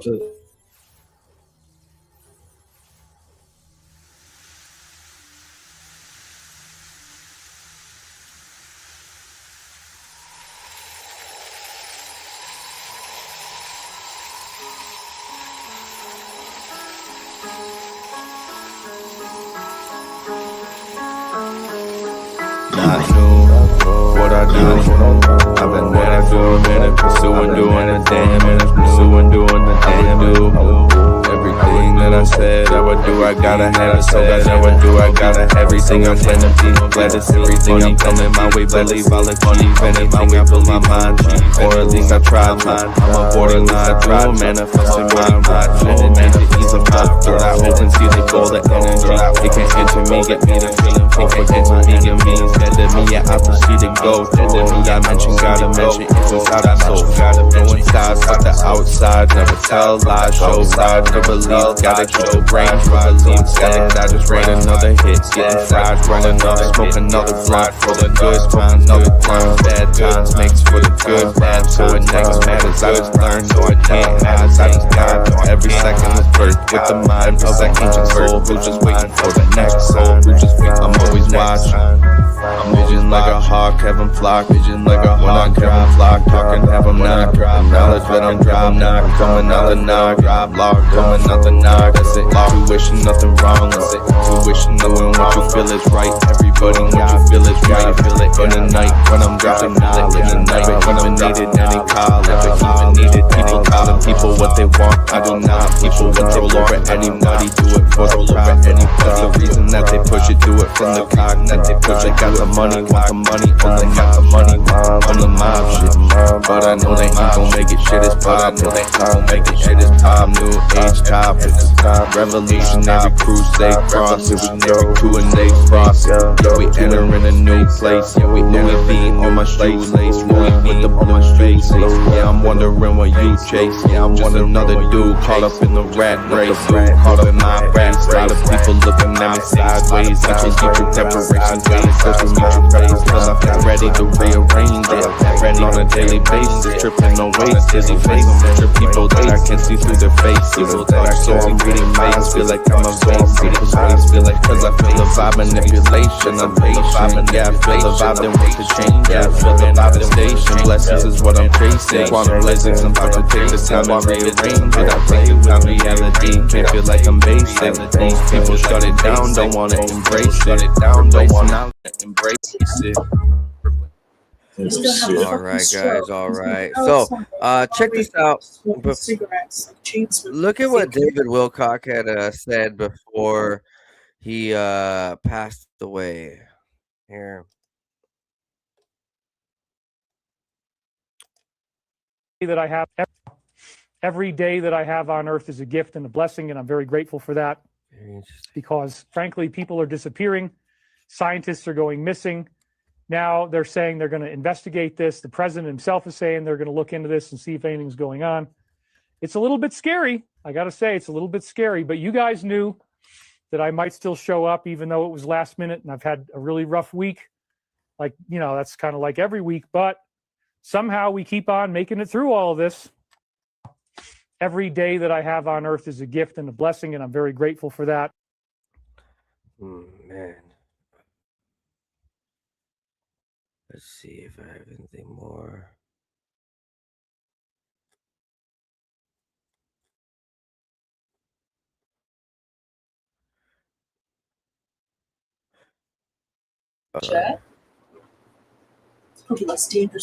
You're here.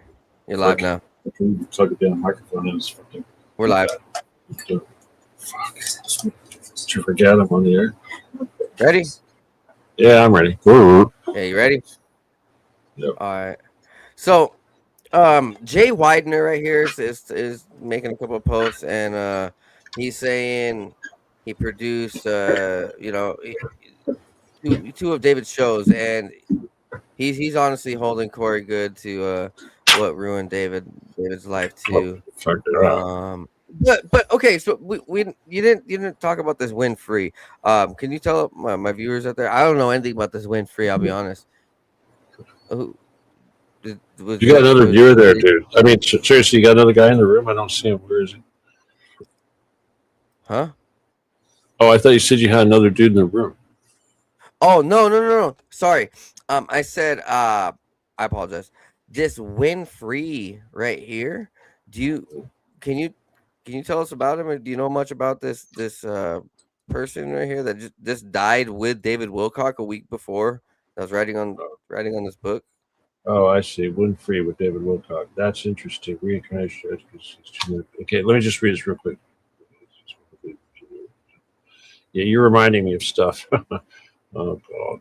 Cements the inability to two seeds of print piece of souls. All right. Wow. Why is the mainstream so against Edgar Casey? Is it because he's a legit psychic?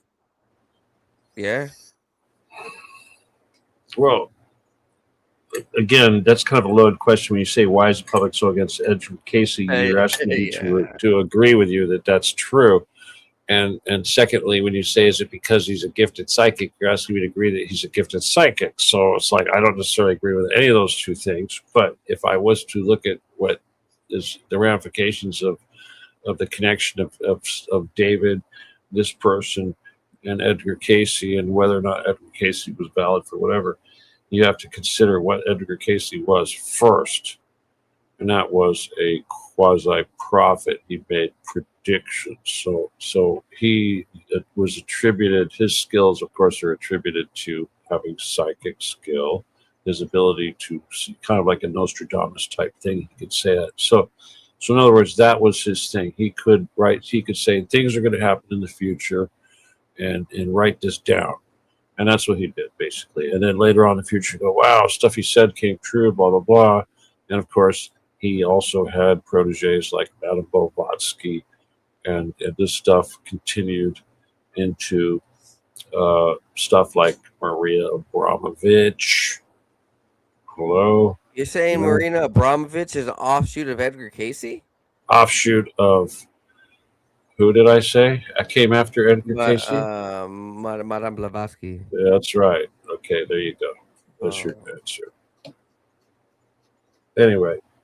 Yeah. So, in other words, what I'm talking about is Satanism. All right.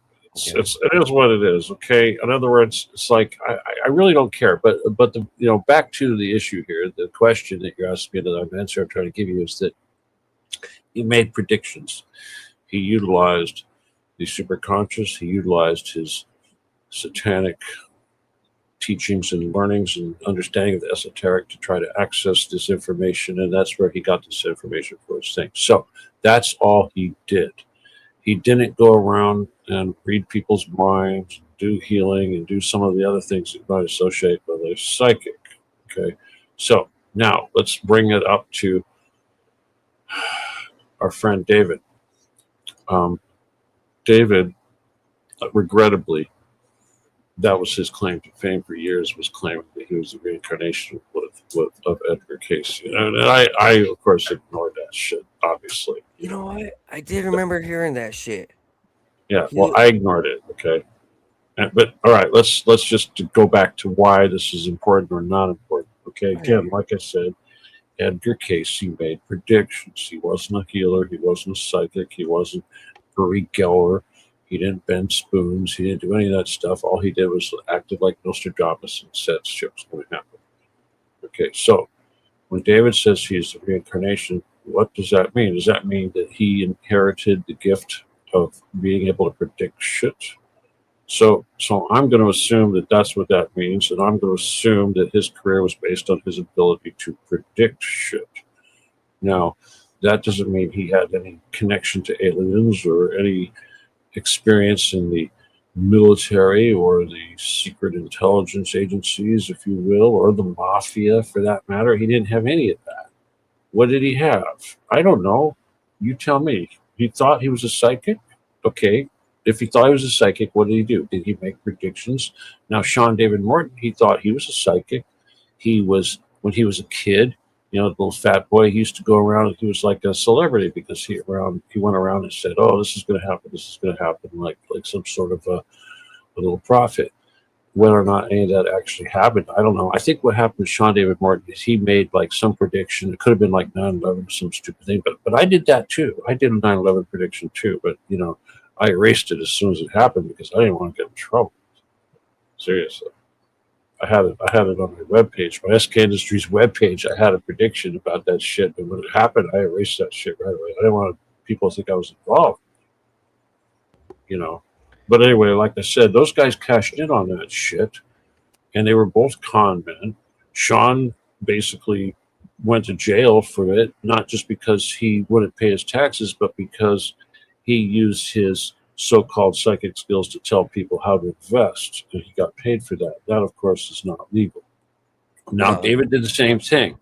David and Corey both sold crap based on their alleged connection to some fantasy blue avian alien that they made up, and they sold product, and they sold it through Gaia TV, and they were huge. They were huge. If you ever went to a Conscious Life Festival, which is the largest How much thing money out would there, they be making, you think?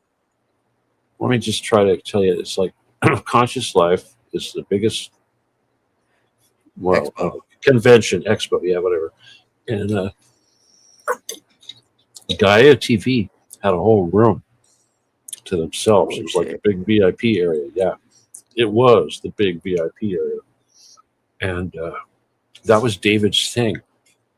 And David and Corey were like kings of that thing. And they had all the primetime presentations, and, seriously. So there was money being made, because if there wasn't money being made, they wouldn't have been getting that treatment, because they won't even let me speak at the Conscious Life Festival because I don't charge money for anything. They can't make any money off me. So yeah, they were making buku bucks off those guys. Then somebody got sued, and it all came crashing down. Fucking David couldn't make his mortgage payment, his tax payment. What I'd like to know, David, if you would have talked to me, is how much exactly did you owe? How much was that taxes? Because, I would have been the sort of person that would have said, gosh, I would have tried to help him. It wasn't a couple million. How could it possibly be a couple million? Come on. That's what people are saying. That's fucking ridiculous. All right. Well, you know what? I mean, David's a big boy. I'm a big boy. I declared bankruptcy once in my life. Hello. Yeah, it's no what reason. The fuck, David? Yeah, it's fucking stupid. You're going to tell me David couldn't find a girlfriend to shack up with? What kind of fuck? So all he had to do is comb his fucking hair. Seriously, all he had to do is change his fucking hairstyle. I know. Stop wearing his those clothing. shirt. Yeah. Right? Yo, okay. This is where it gets a little interesting. So you just brought me a point. People are saying that his ex-wife Elizabeth happened to be part of a handler team. Like she was admitting that her family and her friends her people were of the like government handlers, and he was coming out on the streams like, hey, like me and her are having issues. I learned who she truly was and thing. And I also remember on some of his streams, he would be like, I'm channeling Archangel, this and that, and I'm channeling the spirit, and the spirit is telling me this. So he was dabbling in some weird shit. Like, you think he was Satanism? You think he was a Satanist? Well, gosh, dude. That's a yes. He's not working for me, is he? He's not talking to me, is he?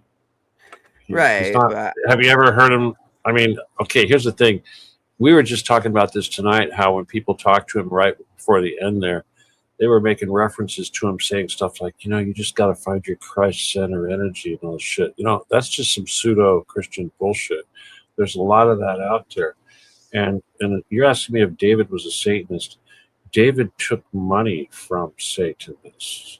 David worked for the Satanist. Carrie Cassidy is a Satanist. She's a Bilderberger. Bilderbergers are Satanists. Oh, shit. So she's the Bilderberger. Oh, yes, she's a fucking Bilderberger. She swears up and down it's not true.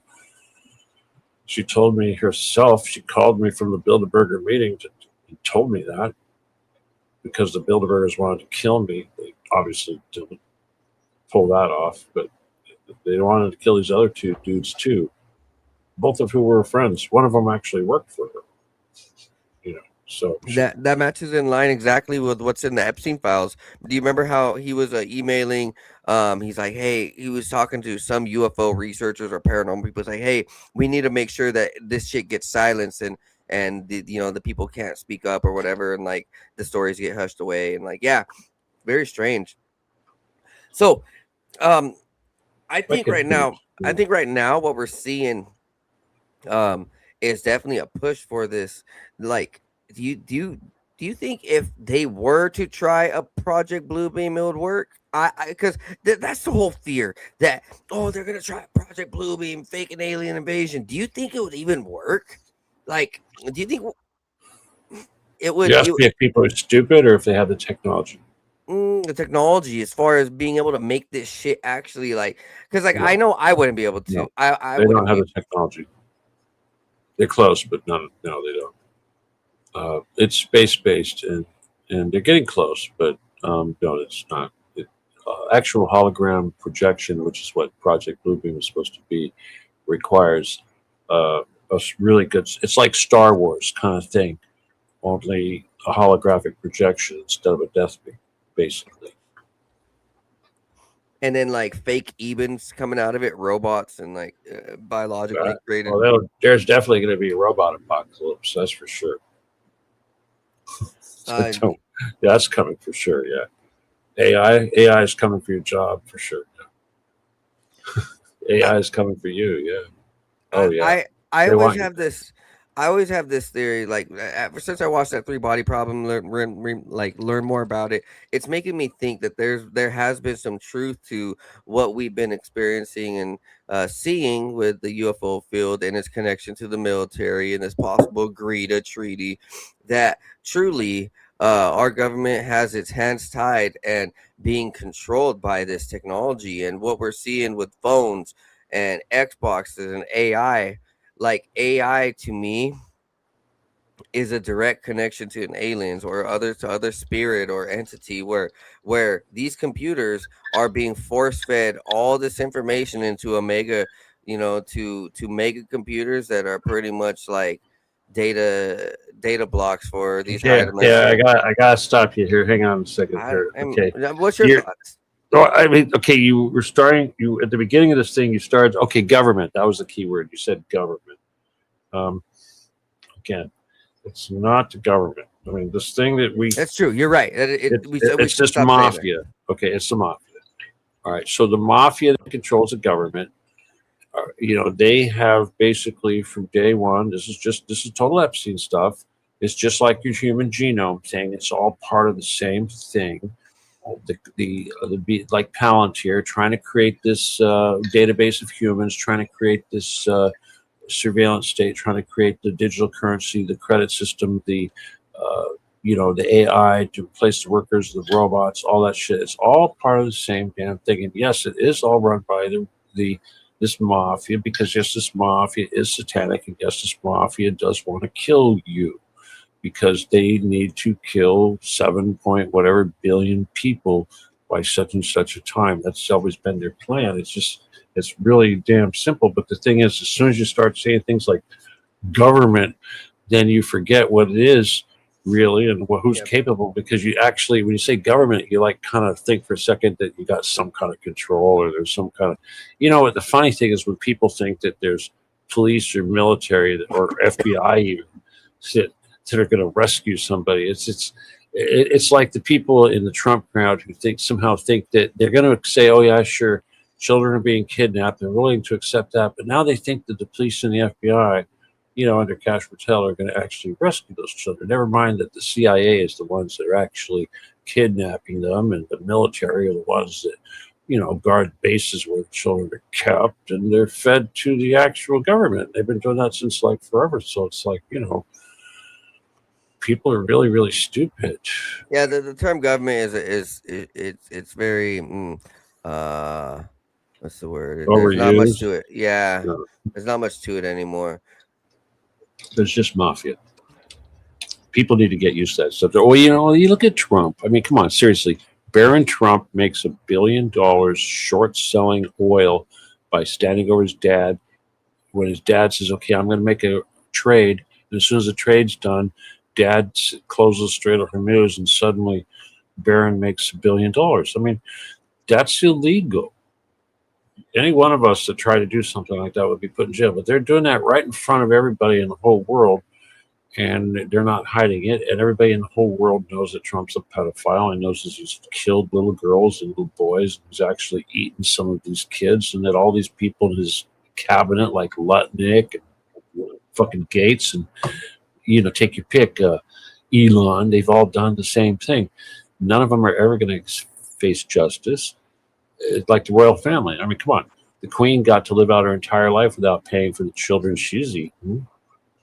Same thing with King George and Andrew. How many children do you think King fucking Charles has eaten?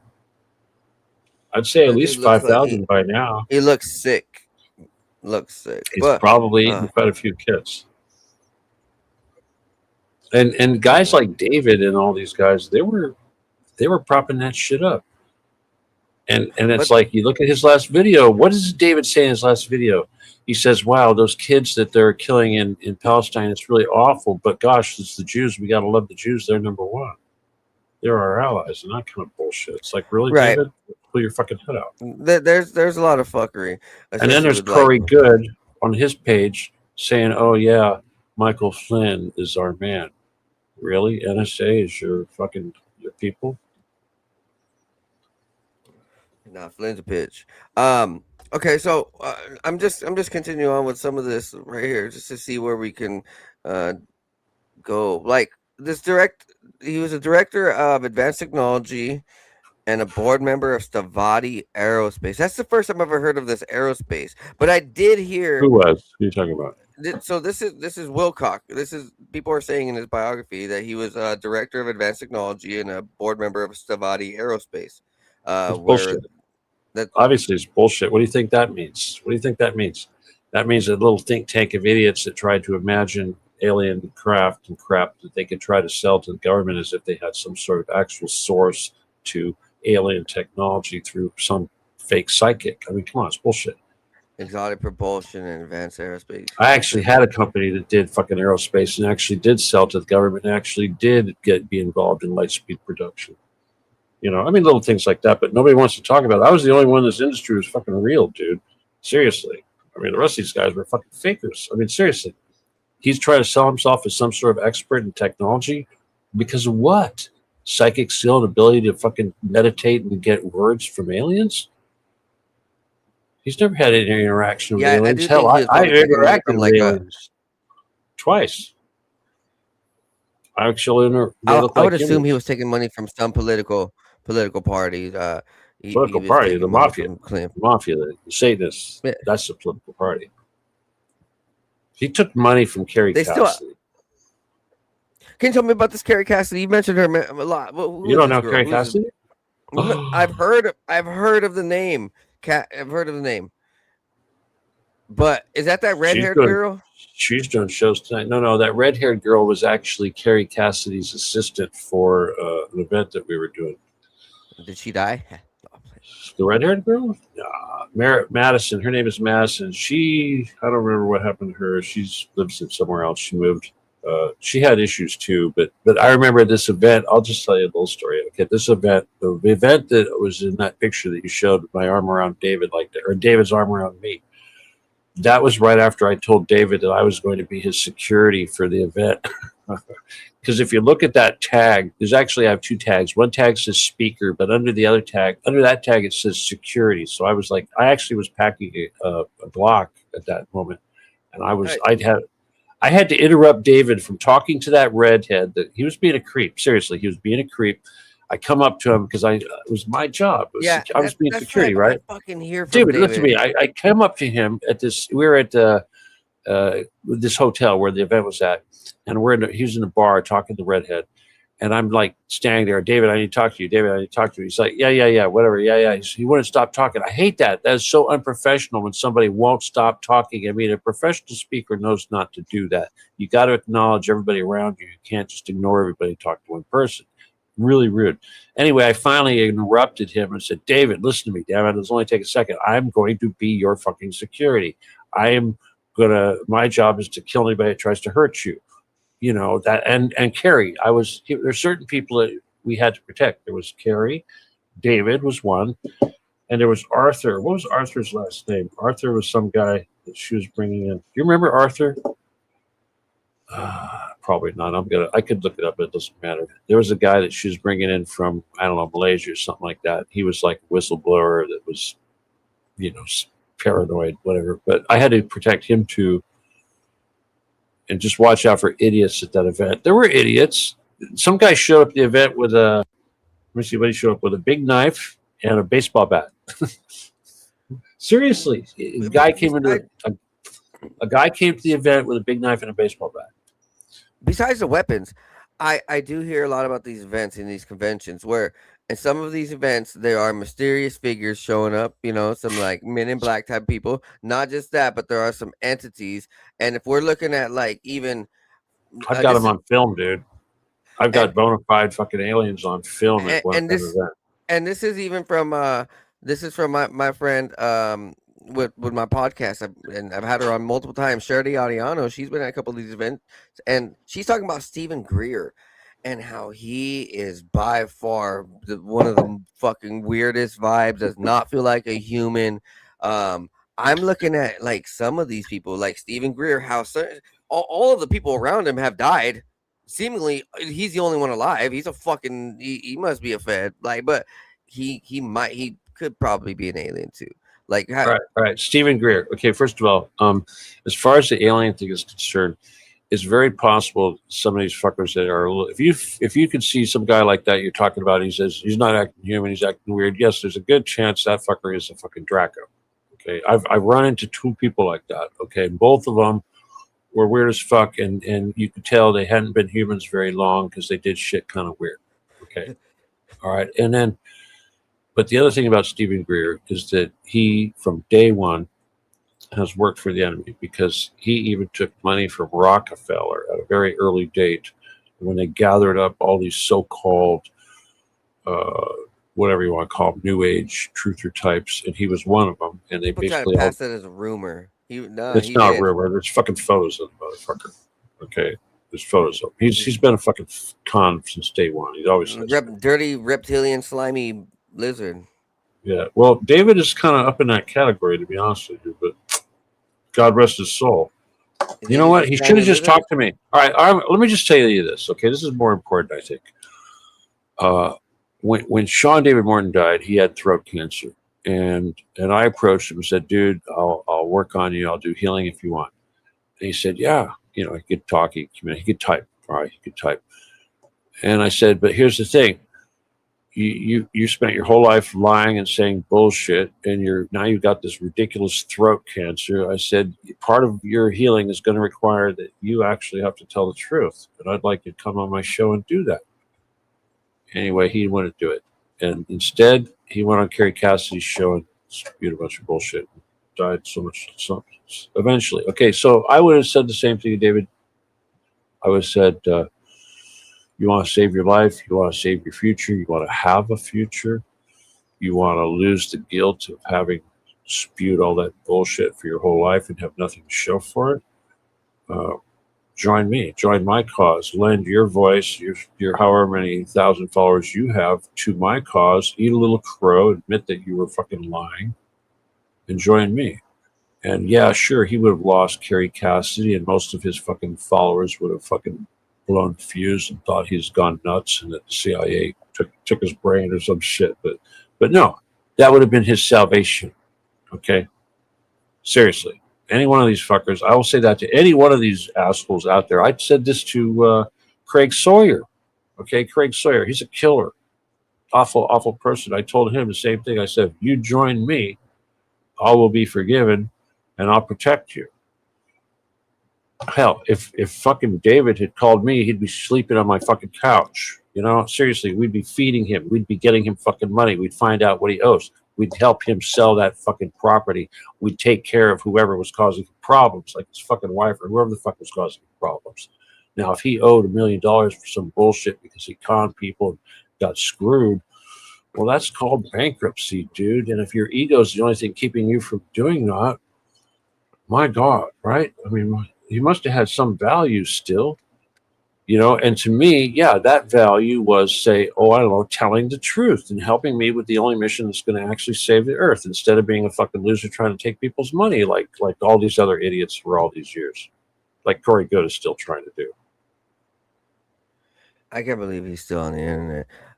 There's a lot of people who have a hot minute of flash, and some people get banned, some people die out. Right. Just That's today. them right there. All right. Let me give you an example of bullshit level. All right. Just today, Carrie Cassidy does a show. All right. Again, you don't know Carrie Cassidy, but trust me, she's higher up than David Wilcock. Okay. Anyway, and who does she have on her show? She's got Karen Ann McDonald. Now, if you don't know who she is, she's like another old timer from back in the day, but she's another bullshit artist who calls herself the Klan Mother, who says originally she's all about That's a cultic. whatever, saving children who have been abducted in Canada. So she traffics children then. No, she's not trafficking. She thinks she's some queen, but she's whatever. She thinks she's a truther. Anyway, Hey, a lot of those people who say that they're saving children through those organizations like Ashton Kutcher. Obviously not. Well, the point is that I turned on her damn stupid recording to listen to what she was talking about because people told me she sounded like a retard. And the first thing I heard out of her mouth after coming to look point, sticking on a random section of the recording, was her talking about super soldiers and Casbolt, Michael Casbolt, or whatever his name, James Casbolt, so-called super soldier that fucking went to jail and whatever, and his buddy Max Spears, who died of, black goo, whatever, in Poland, who both those motherfuckers were involved in a fucking event that took place in fucking Vegas over there at Henderson, okay, the famous super soldier abduction at Henderson, Vegas. You ever heard of that story?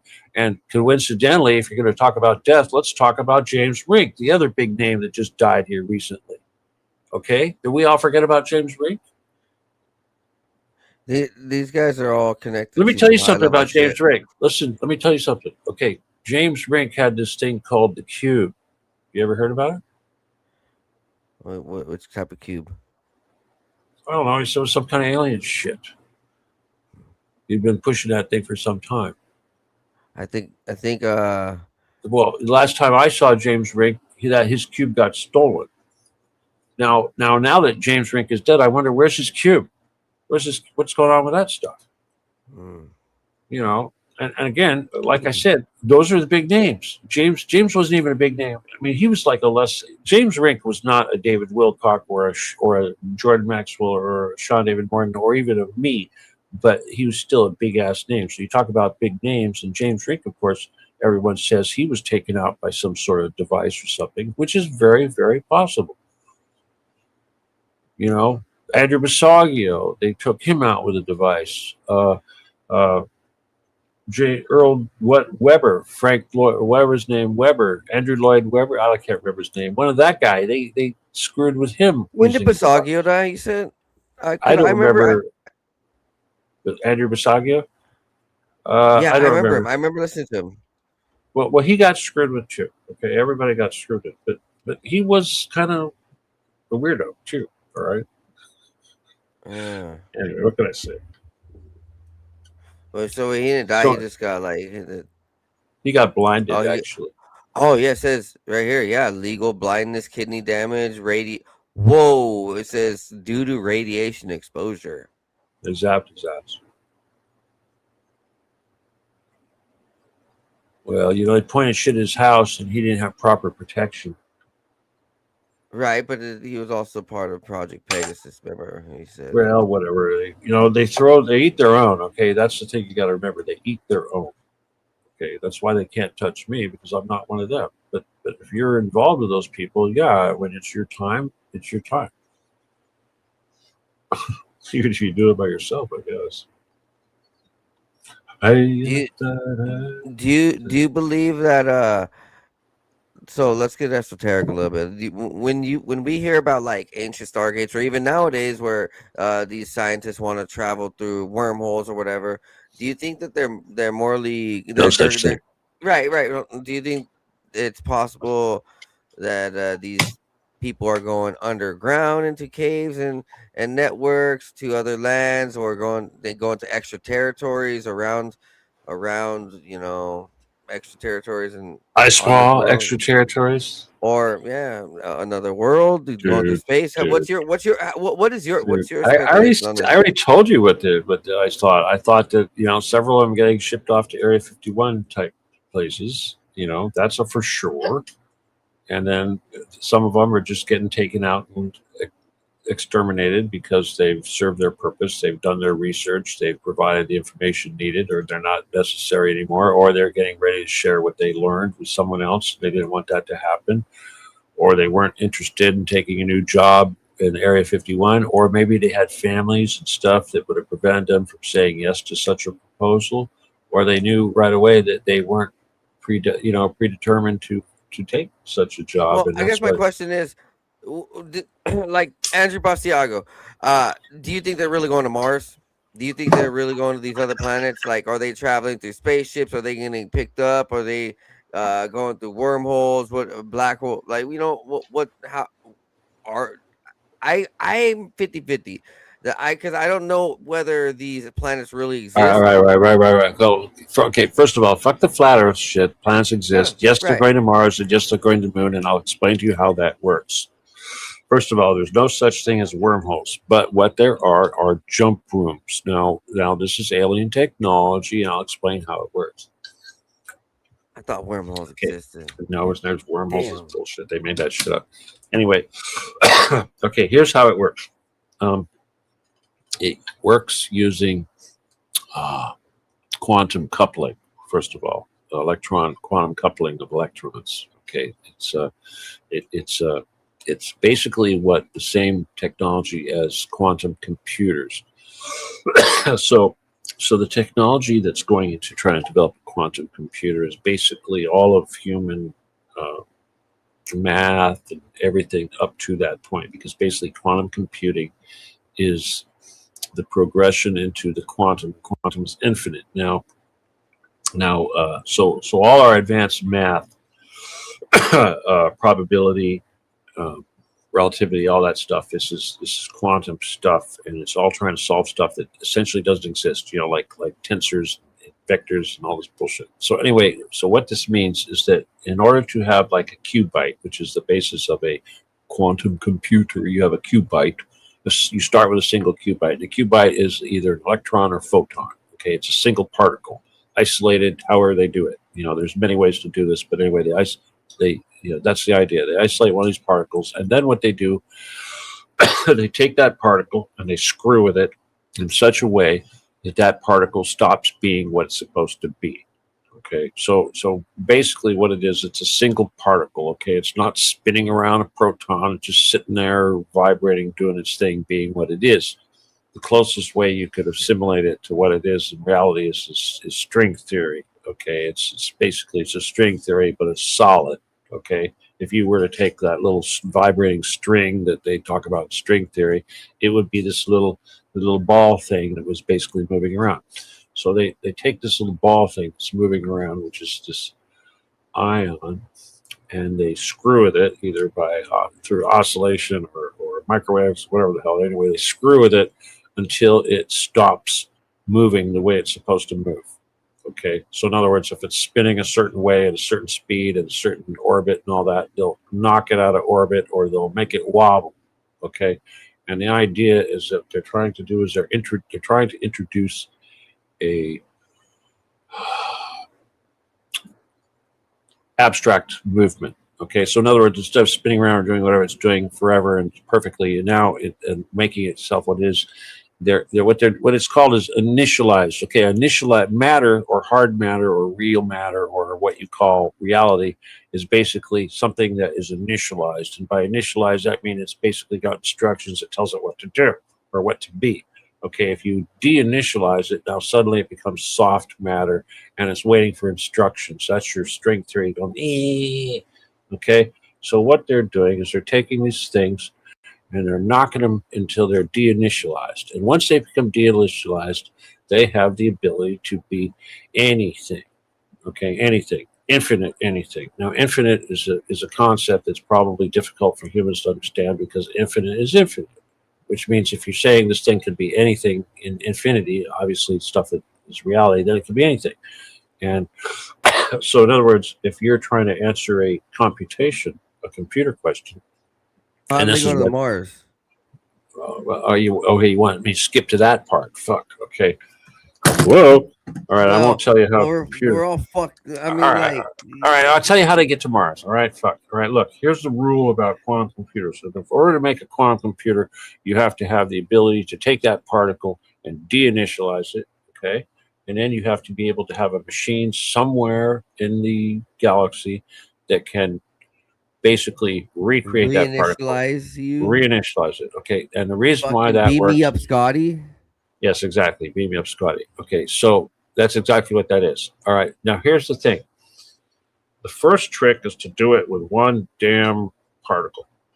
Okay, and then they'll call that a quantum computer.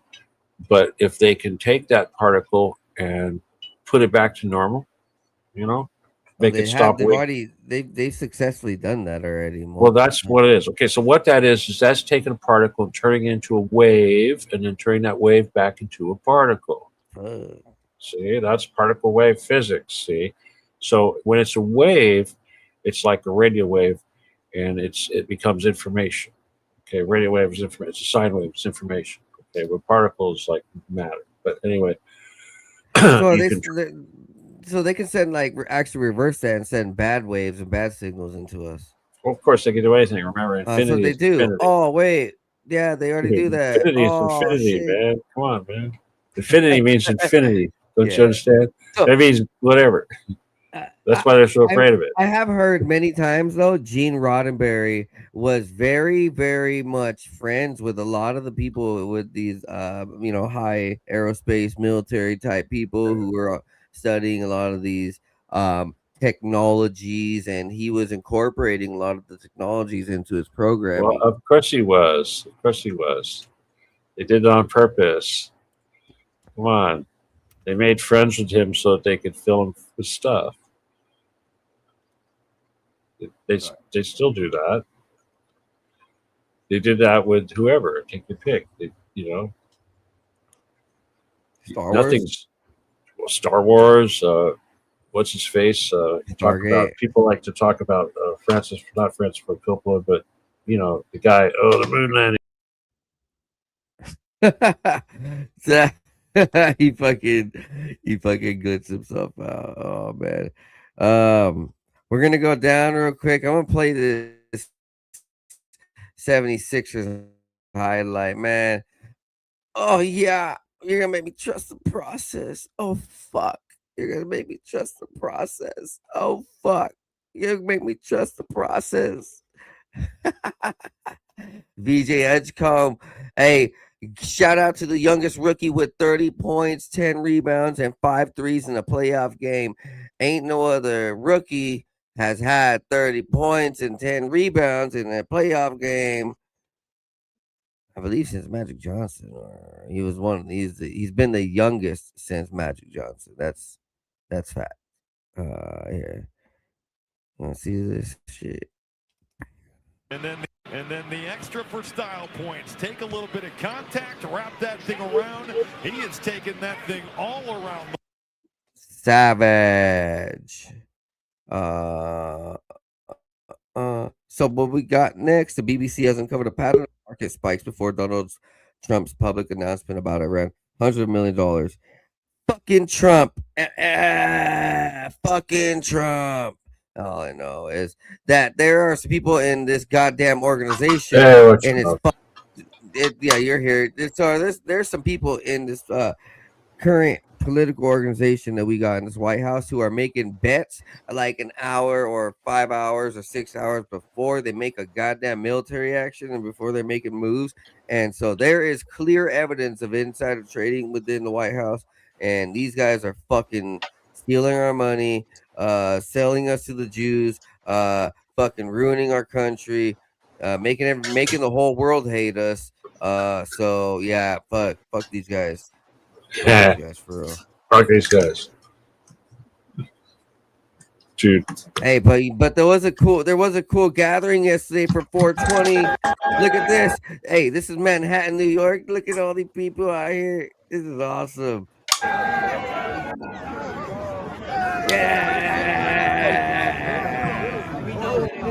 Everybody's high. Just having a good time. Ain't nobody fighting. Ain't nobody thinking about bombing children here. So weed's legal in New York. Yeah, it is. How much more free stuff? I don't know.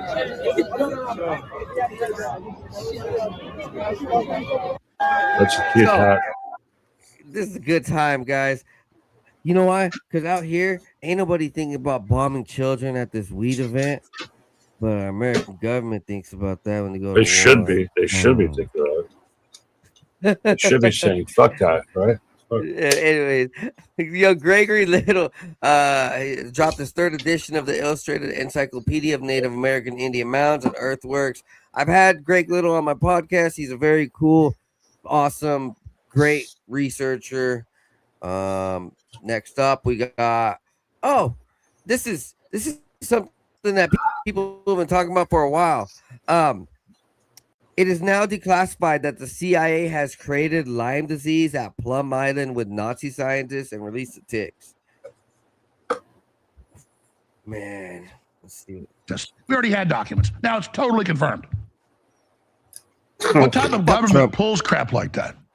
You know, people I know who had their lives devastated by Lyme disease. Actually, no. So I know I have a buddy. It's tick-borne syphilis. That's what it is. They just don't freak you out when they tell you that. Eat your joints, eat your organs, eat your brain. I have family. One of them on a rock climbing thing in Oklahoma about 15 years ago. Great shape, wonderful. Got Lyme disease, didn't know it for about a year, went undiagnosed. By the time it took them 6 months of antibiotics to get rid of it, ate their joints and had an effect on the brain because it's weaponized syphilis. Syphilis will do that to you. Yeah, you don't just get syphilis in the old days from a prostitute. What? You get rot holes all over your body and bloody holes in your hands. That's the old-fashioned. Lyme disease is weaponized, so it doesn't show up on the surface as much. It shows up internally. What the fuck? Yep, got the declassification right here. I can spend an hour on that. Just to show you, if you think the government was evil back then or compartmentalized groups of it, imagine how evil it is now. Oh, shit. Man, compartmentalized groups, my ass. Yeah, I don't know Lyme disease kills you from the inside like that, but I do have a friend, and me and him have talked extensively and about his Lyme disease and how to cure it and how to treat it. He has actually found remediation, and probably soon there's going to be ways to combat it and probably just eradicate it from our body. Hopefully, that is fucked. Oh, CRISPR. But what we want to know. Oh, fuck yeah. CRISPR has already over in Japan removed like autism or some shit. It's fucking weird. Yeah. Autism is from vaccines, so no vaccines will remove autism. Come on. I don't know what they said. It was vaccine to remove vaccine produced. All right. This is interesting right here. This is a pyramid, one of the old ancient archaeological structures. What we're seeing is something far greater than what we can produce these days. I think once we understand our past, we will truly go forward. Nick Shirley is currently being outed and wanted in California because he's trying to expose them and their corruption and their mafia racket, mafia protection racket. Nick Shirley. You know what? He's out in California in my neighborhood. The motherfucker hasn't come and seen me, dude. Seriously. If this guy was serious about doing some shit, he would have looked my ass up. I mean, fuck this little pussy. Seriously, Nick Shirley, my ass. All he wants to do is make fucking views on YouTube. This motherfucker doesn't know shit. If Nick Shirley knew shit, he's talking the type of corruption that he's talking about with his stupid Somali crap. That's whipped up by the fucking government. That's crap. Now he comes out here supposedly trying to attack Gavin Newsom. You know what? That's called fucking Trump. Because if you want to attack Gavin Newsom, you attack the property developers and you go up north in fucking Sacramento, where all those property developers are raping the fucking land, and now they're going to come down and start doing the same thing in fucking LA area. That's what Pacific Palisades was. No, they're Yeah. working on it. But No, dude, by contract they did. Didn't they buy it already? didn't I tell you about the whole mafia slush fund thing that they use when they make these planned communities? And Right. they have all No, these. yeah. So I thought they already bought it by cash with the Palisades in those What are you talking areas. about? You talking about the fucking Pacific Palisades? Yeah, then isn't it already all bought out by these investors? Well, yeah, but we say these investors, there's only certain kinds. I mean, there's these big developers, but the thing is nowadays these big developers are funded by these hedge funds. BlackRock, And Vanguard. BlackRock is one of them, but there's all kinds of hedge Vanguard. funds. It's like fucking Jared Kushner or fucking whoever. They've all got these damn funds, Ray Dalio, take your pick, There's all kinds of money that comes out of Northern California, obviously Silicon Valley. There's all those tech bros, they're billions of dollars. They're putting money into this shit. So yeah, like I said, it's all a big fucking mafia. It goes back to Epstein in the early days. It goes back to Robert Vesco. Before Epstein, there was Robert Vesco. Goes back that far. Okay, back in those days. Frederick Trump, even his. Frederick Trump has nothing to do with shit. Trump was just a fucking peon. Okay. No, but wasn't his uncle like a pimp and a prostitute of brothel? That's fucking have nothing to do with Robert Vesco and the mafia. I mean, the only connection that Trump had, a brothel kind of does sound like a mafia connection. dude. All right, look, he worked for his granddad ran a house of prostitution in the Yukon with a Rothschild. Okay, so yes, the Trumps and Rothschilds were closely connected, and that's where he made his original nut. And he went back to New York and became a slumlord and made the rest of the money, and that's where Donald Trump got all his money. Okay, so the grandpa passed it on to Donald Trump's dad. Donald Trump's dad was a fucking slumlord. Donald Trump became a slumlord just like his dad, only Donald Trump was mafia. First of all, Donald Trump's dad was Chabad. Okay, Chabad is mafia. Donald Trump isn't just Chabad. Donald Trump is also Chicago, New York, and Vesco Mafia. So in other words, Vesco ran the world mafia. Donald Trump was a pawn. Okay, but when Vesco died and went to jail, Donald Trump rose up in the ranks, and he's probably number one right now. But I'm thinking that fucking Jeffrey Epstein was higher than him. So obviously, when Vesco died, Epstein probably took over. That's what I think. I think Epstein was really high in the rankings. Yeah, I think he took over for Vesco. Vesco died in Cuba. That's why they hate Cuba so much, dude. That's why Trump wants to destroy it doesn't Cuba. Make sense. Yeah, it doesn't. Cuba's a very key place, but it doesn't make sense is because they want revenge for killing Vesco. Okay, Vesco died there. The head of the world mafia died there. They want revenge. Nobody sees that. They all talk about fucking communism like it means anything. No, the mafia is pissed off. The mafia is pissed off. It wants revenge. It wants to destroy those motherfuckers because they killed Vesco. I mean, you don't think they'd like to retrieve Vesco's body or some shit? Maybe. I mean, I don't know. He ran the fucking world back in those days, and fucking Castro had him in his jail. They're very upset about that. I had something to do with that, dude. I'll tell you what. So it says right here, he died of... Let's talk about this Vesco. Right here. All right. Okay, this is what I think happened with Vesco. You're having some bad feedback, dude. All right, this is what happened with Vesco. Don Nixon was Vesco's number 2 man. And Don Nixon was really pissed off at my brother. Because he stole a bunch of money. And he went to Cuba to have a meeting with Robert Vesco.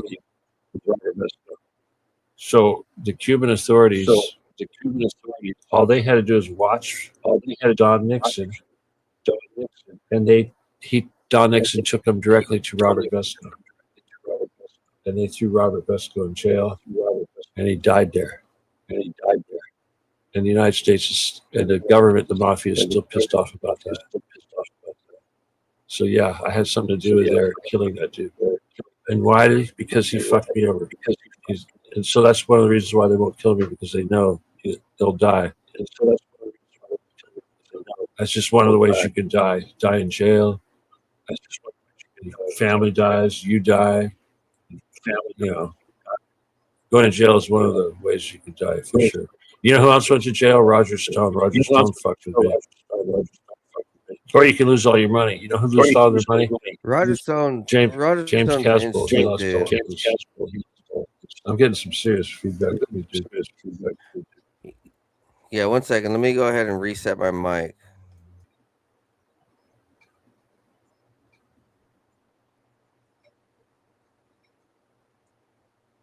Bam. How about that? Is that better? Echo. Yeah, it's fine. Cool.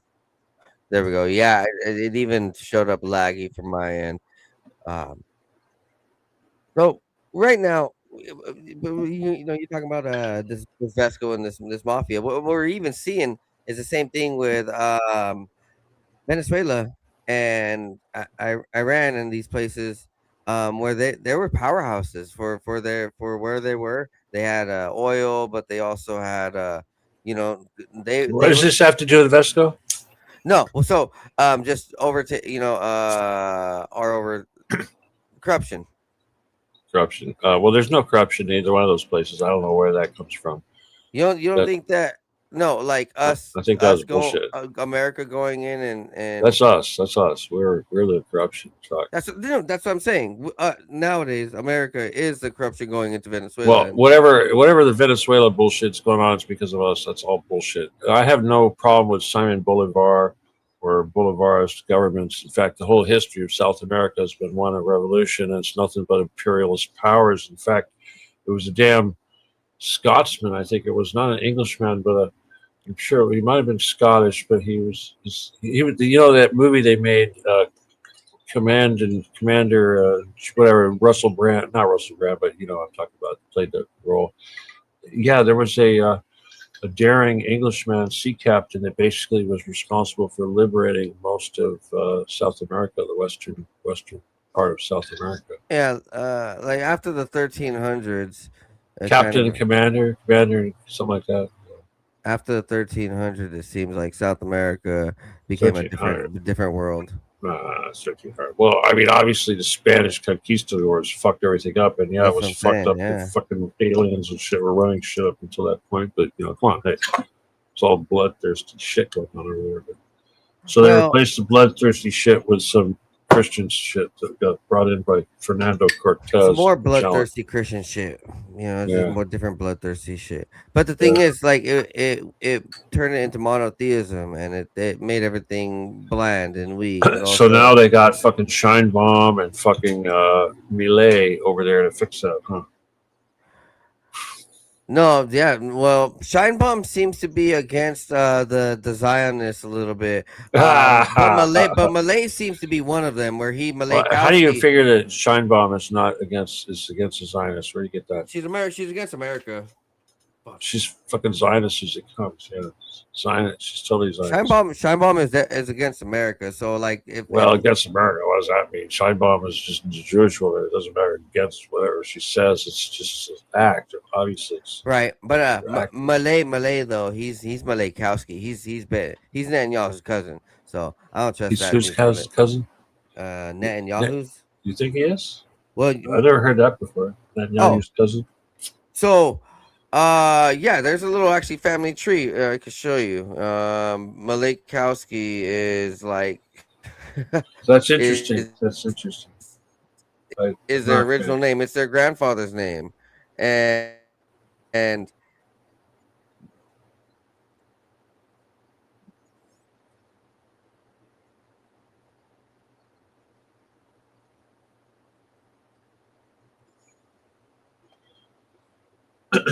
I'm pulling up. Hey, dude, let me share something with you. All right, let me change the subject. Fuck these guys. Right. Fuck these guys. I want to tell you something that's going on that's kind of interesting. Yeah. All right.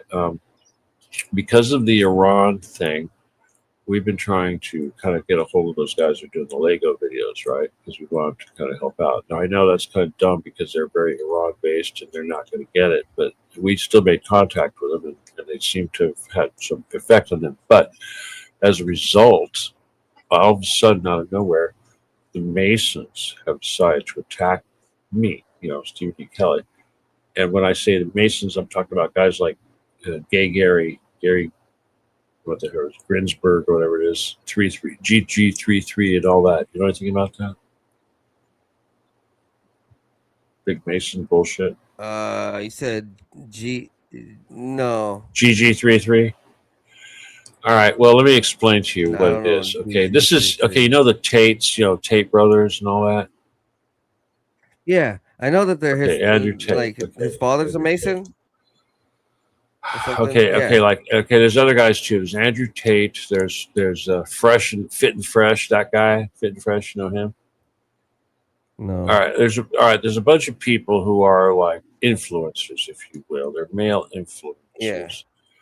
And they're very big on Twitter. Anyway, so this is what they're doing. The Masons, aka the Satanists, have decided that Twitter is where they're going to recruit their future members. So what they do is they introduce people to a couple things. One of the things they introduce them to is numerology and gambling. Okay, and they use Bitcoin for this prop, but they use numerology to do this. This is what Gary's all about. And the other big thing they do is they try to tell these guys to recruit girls to be on, OnlyFans, and to pimp these girls out and make money. This is what the Tate brothers do. That's how the Tate brothers make all their money. They've got all these girls on OnlyFans, and they film porn, and they, slave them out.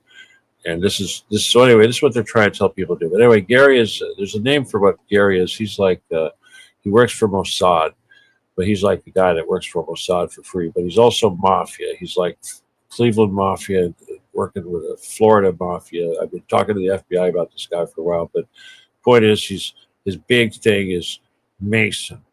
Okay, he's also big in gambling and Bitcoin, but the Masons use this shit to launder money. And he fucked with me. The Masons fucked with me when I was on Twitter. And Gary started talking shit because it's been 2 years since I was kicked off of Twitter. But I was kicked off of Twitter because of Jew shit, not necessarily because of him, but he's trying to take credit. He's trying to claim to be some badass psychic warrior and all this shit, as if to suggest that he fucked with me in the spirit world. Anyway, I got word about that and, obviously let people know that I'm alive and well, first of all. But it turns out that one of the reasons why we think that he became all vocal all of a sudden is because of the Iran war bullshit. Because of the Iran war bullshit, I used to be on Iranian TV, press TV, every single fucking day. Okay. Anyway, so that is considered like treason, if you will. The FBI was at my front door. Was this melee? Fuck these guys. Fuck these guys. All right. No. This is a picture showing them. So they're Jews. Yeah, right? they're all related. They're you know why they're related? Because it's incest. It's incest. No, I'm not saying Jews, but I'm just saying these guys are all into the incest. No, you said that for sure. They're inbred, dude. They're all inbred. They are, and it's been that way for a long time too. They even admit it. It's fucking strange. Fuck yeah, they do. Look at the Rothschilds; they're all inbred. All and of like them. Fucking 70% of Fucking them. The royal families are all inbred. The reason why they're all inbred is because everything goes down through the women, and they have to marry one of the women. It's just like royalty also runs through the women. If you want to have a royal name, you want to have royal blood, your mother has to be royal. Because if your mother's not royal, you're not royal. So if the baby's not royal unless the mother's royal, a commoner cannot produce royal babies. This is something they don't tell you. Okay, because that would go against what you're being told throughout your entire life, that the king is important. The king's not important. It's all about the queen. I thought it was It's always been that people. way. Same thing with all other people. What are you, a communist? The same thing with Jesus, okay? Jesus had a wife. Her name was Mary Magdalene. She was of the house of Benjamin, okay? She was high-ranking nobility. Same thing with fucking Moses. Moses had a wife also. She was also, I believe, of the house of Benjamin. She was high-ranking nobility, but she wasn't the house of Benjamin. She was actually a Babylonian princess, okay? So in other words, this shit goes back. the Roman shit goes to the Greek shit, which goes to the fucking Egyptian shit, which goes to the Babylonian shit, which goes to the Phoenician shit, which goes to the Lemurian shit, which goes to some shit that happened way, way before the earth was created type shit. Okay, this is how bloodlines work. So if you follow bloodlines back, you're going to get to Adam. Okay, and when you get past Adam, you start getting into, you know, aliens and shit. Okay, Lemurians and shit like that. All right, but these people who are all royalty, I've seen it before because I've known royalty. Elohim, that's a whole other fucking thing. Anyway, that's fucking mixed. Even that's before the God. Well, the people that has nothing to do with it. Well, that's fucking Jewish bullshit. That's Jewish bullshit. It's irrelevant Jewish bullshit. Okay, that's irrelevant Jewish shit. Okay, so bloodlines. We should say the gods were before us, though. No, come on, forget this Elohim shit first. No, well, fuck calling him Elohim. That's like Nephilim, Elohim, whatever. Who created us? The fucking all right. Again, you want to get into that shit. You got to learn Gnosticism and shit too, because you got to understand how the system works, and which is incidentally brings us back to David Wilcock, because he was one of the few people on Earth that I can say in memory that ever mentioned the fucking densities. And if you don't understand the densities, you can't understand who made us. Hierarchical. What the fuck does that mean? Energy and souls and spirits. Energy and souls and spirits. What the fuck does that mean? Doesn't mean shit. Densities? Yeah, no, we're small. None of that shit. I just said densities. If you don't understand densities, all this other shit is just bullshit words. Okay? And David, like I said, was the only person on Earth besides me that I've heard of ever talking about fucking densities. But that was a long fucking time ago. Okay? Period. Now, because nobody talks about densities, that tells me everybody's fucking retarded. They talk about dimensions and they use fancy words like you were just using, and it doesn't mean anything. If you don't understand densities, you don't understand 369. Okay, remember what Tesla said? It's all about 369. Yeah, 369. It's not Fibonacci sequence. Fuck, 369 has nothing to do with Fibonacci sequence. That's a whole other fucking thing. Okay, 369 is a single fucking thing. Okay? Single fucking thing. It's everything. It's everything. It's a fucking trinity, dude. Come on. It's reality. Fibonacci sequence has nothing to do with it. That's just fucking geometry. Fuck. I mean, it's like you go learn sacred geometry. That's a whole nother thing. That's like the Star of David. That's just sacred geometry. This has nothing to do with sacred geometry. 369. 369. We live on 3. What? Tell us about densities. Okay, densities. You got top 3 densities are the Trinity. Top 3, Trinity, 9, 8, 7. 9, 8, 7. 9 is the top. 9 is the Creator. 8 is the Holy Spirit. Below that is the Masters, Jesus, and all those guys. What is it? 6, 5, and 4. That is angels, heaven, and demons, in that order. Okay, angels are 6. That is the top 4, 5, 6. Okay, that's 369. Okay, you see how they say 369? They mean they use the top of the 3. The 3 is the top of the 1, 2, 3. We don't care about the 1 and the 2. We are the 3. The level above that, the angels, is the 6, and above that, 9. That is the Creator. That's the 9. That's the Creator. Now, you asked me about how creation works. First of all, number 9 doesn't just create things, but what does it do? It created 8. And 8 created 7. And 8 actually went all the way down to 1 and worked its way back up to 7. And that is the creation story. And that is the story of Lilith. It's the story of Lucifer. It is the story of Sophia. So if you're familiar with the story of Lucifer, you know about the so-called fallen angel. You know that the so-called fallen angel warred with God, did some bad thing, and ended up thrown down to the earth where he hid and became of the rocks, and essentially became of the first density of the rocks. That's the first density. Then he became plants and animals, second density, and then humans, third density, and worked his way back up to 4, which is where the demons are.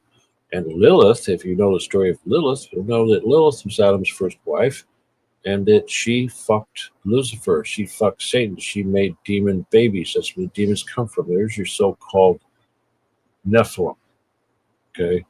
And because of that process, she was cast into the ocean, became a demon, and that is part of the whole creation story. And she was released during the fall of Adam and Eve, and she is the one that brings upon us today the killing of the children.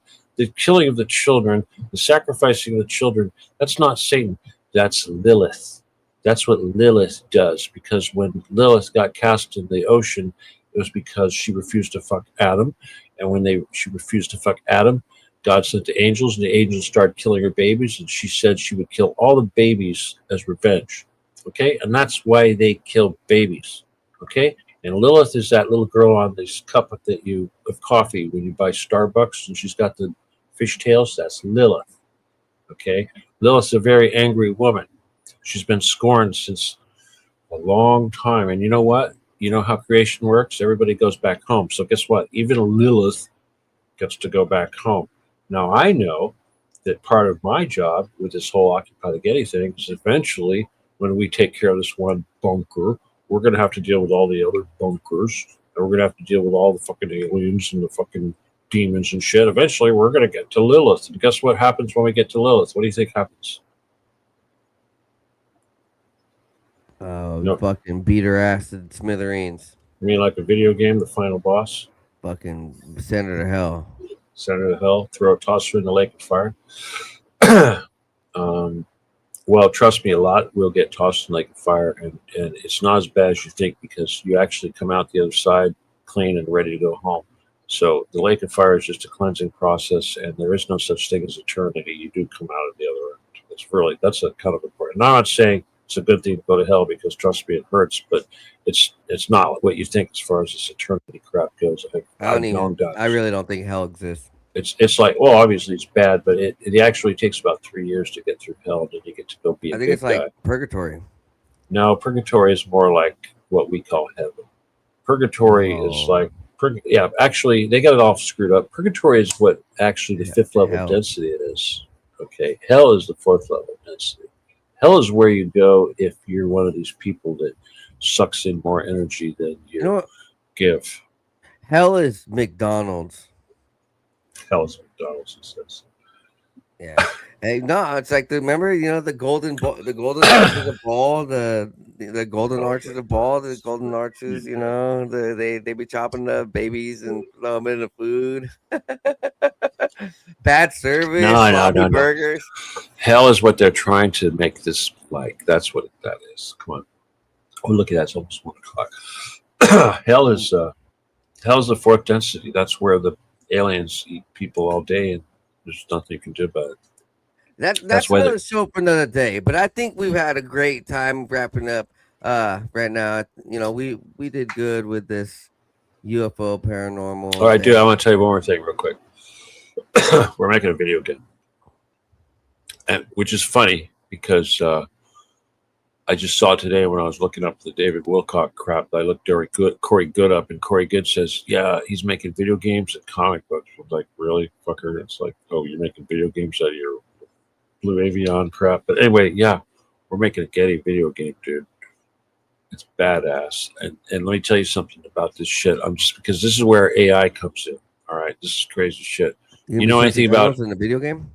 Yeah, we're gonna have all that crap, dude. It's gonna be like combination of Doom and Grand Theft Auto and what's another one? Call of Duty or something like that. One of those guys. It's gonna be a first-person POV, first-person shooter, kind of open world, underground.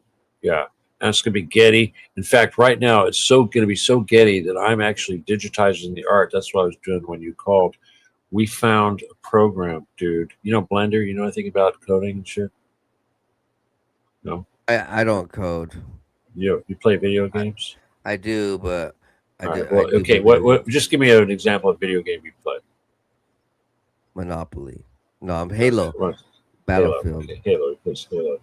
That's probably Battlefield. Halo. That's Unreal Engine or something like that, maybe, right? Yeah. Okay. Well, we're doing 2.5D. We're using Blender and Godot. GD script, I believe it is a big. It's like basically you render the images, you render the maps, and then you write the code to tell everything what to do. That's how you build a game. But I'm building a Getty one. In fact, I've actually got maps. I've made Getty maps. Saving children? We can't do saving children because then that's not going to work. And there's no saving children. Come on, don't get this saving children bullshit. That's what the propaganda is. Come on, propaganda. The game is to basically get to the elevator at the bottom of the basement, and then eventually we decided it was actually too much to do first round of the game. We're going to make that the first round. Once you get to that, then you go to the bunker. But no, you can't save children. We're going to have dolls instead of children. Fallout 3 had children and bodies in cages when we were going through the wasteland, and they were slaves. Yeah. Children and bodies in cages. You think I should do that? Huh? Bodies of children. No, dude, we can't be doing shit like that. All right? Seriously. We can't have bodies of children. We can't have children in cages. You know what we can do? And this is what we are doing. We're going to use broken dolls to symbolize the children. There you go. But what we can do, and we it's will like Bioshock. It's like Bioshock today. I don't know what Bioshock is, but we're going to have like celebrities like Donald Trump, and we're going to have people. We're going to have all these fuckers. Jeffrey Epstein. We'll have him there and everything. We'll have we'll have everybody, and they'll be down there molesting dolls and shit. This sounds like the game that you should research to get a glimpse of where you're going. Bioshock. So where I'm going. This is my life, man. This is my game. I'm making my life, dude. I get you. No, so the weapons, everything. The conspiracy behind Bioshock is that it's a very, very interesting game. It goes that it's going underwater to an underground city that the elites are building. So the elites build a secret underground city where they're hybridizing and testing on children, testing on their people. They're all druggies, they're all chemists. All right. I got one question for you. You can look this up if you have a phone and you got Grok. Real quick before we end the show, you can look this up for me, okay? In fact, you can do it right now if you want. All right, Bioshock. First of all, how many variants came out? Bioshock 1, 2, 3, what? Like 3. 3. Okay, Bioshock 1. All I want to know is how much did Bioshock 1 make first year? And then I want to know how many people it took to make it. And I want to know how long it took them to make it. And I want to know what engine they're using. But those are the first questions. First question is, how much did they make in the first year? Okay. A lot. Tell me what it is. Tell me what you think a lot is. So they use Unreal Engine. Okay, there you go. That costs money. Works great, but it costs money. We're not using Unreal Engine. We're using Godot, dude.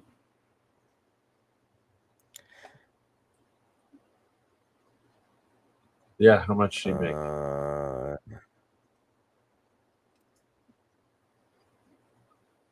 The other thing is like, who made it? First of all, was it a big corporation that made it?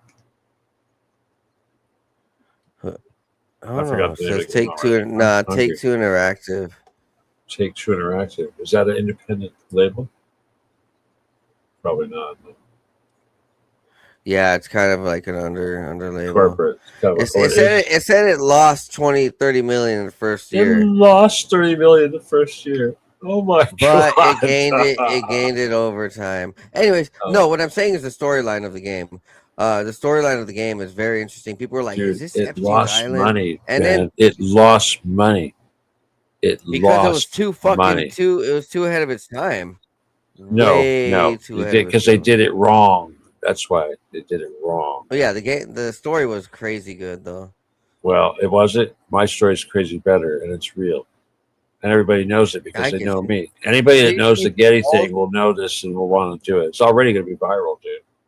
See, you're gonna be using Besides, balls? you know why? You want to know why that fucking game died, and you want to know why they lost 35 million?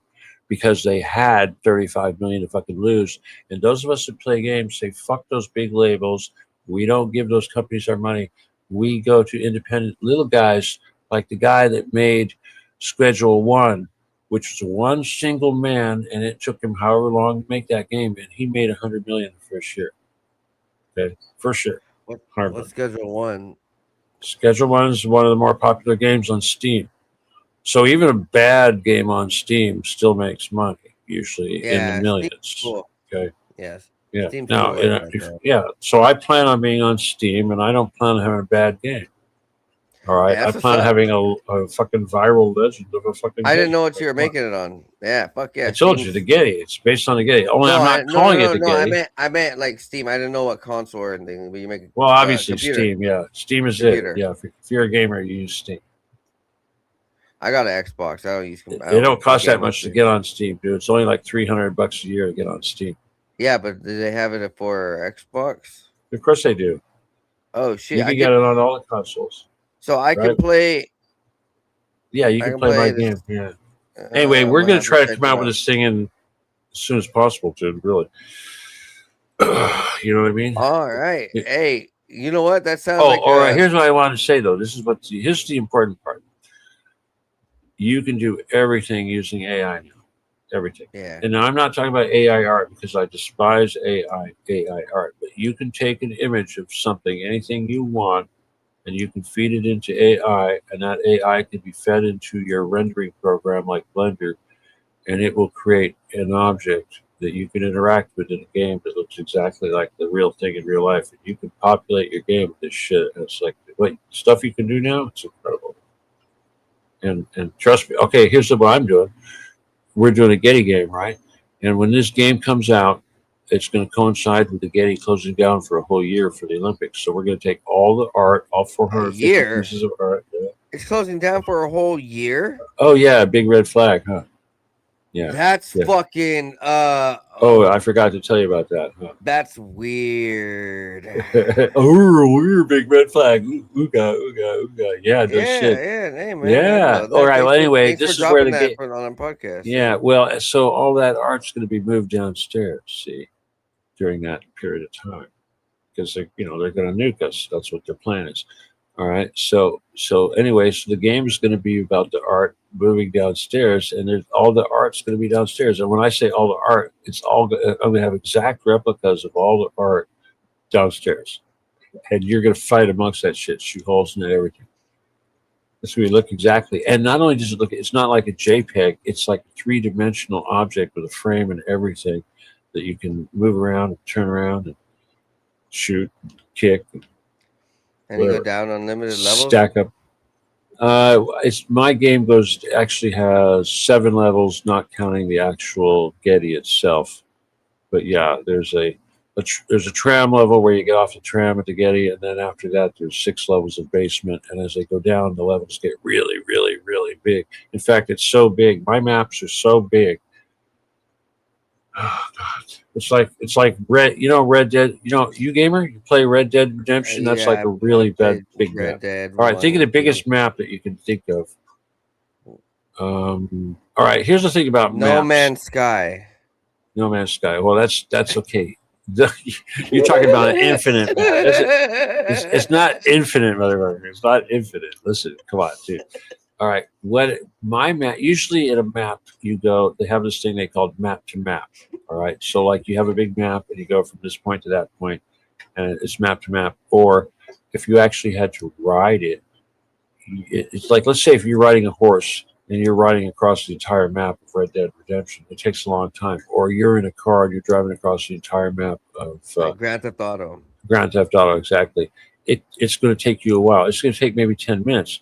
But if you drive across LA in real life, it's going to take. It's still going to take. It's going to take an 3 hour. hours. Yeah, exactly. It's still going to take a long ass time. That's the point I'm trying to make. I'm making my map scale and realistic. It's realistic just is for the game. I can't make it realistic because I'm making a game here.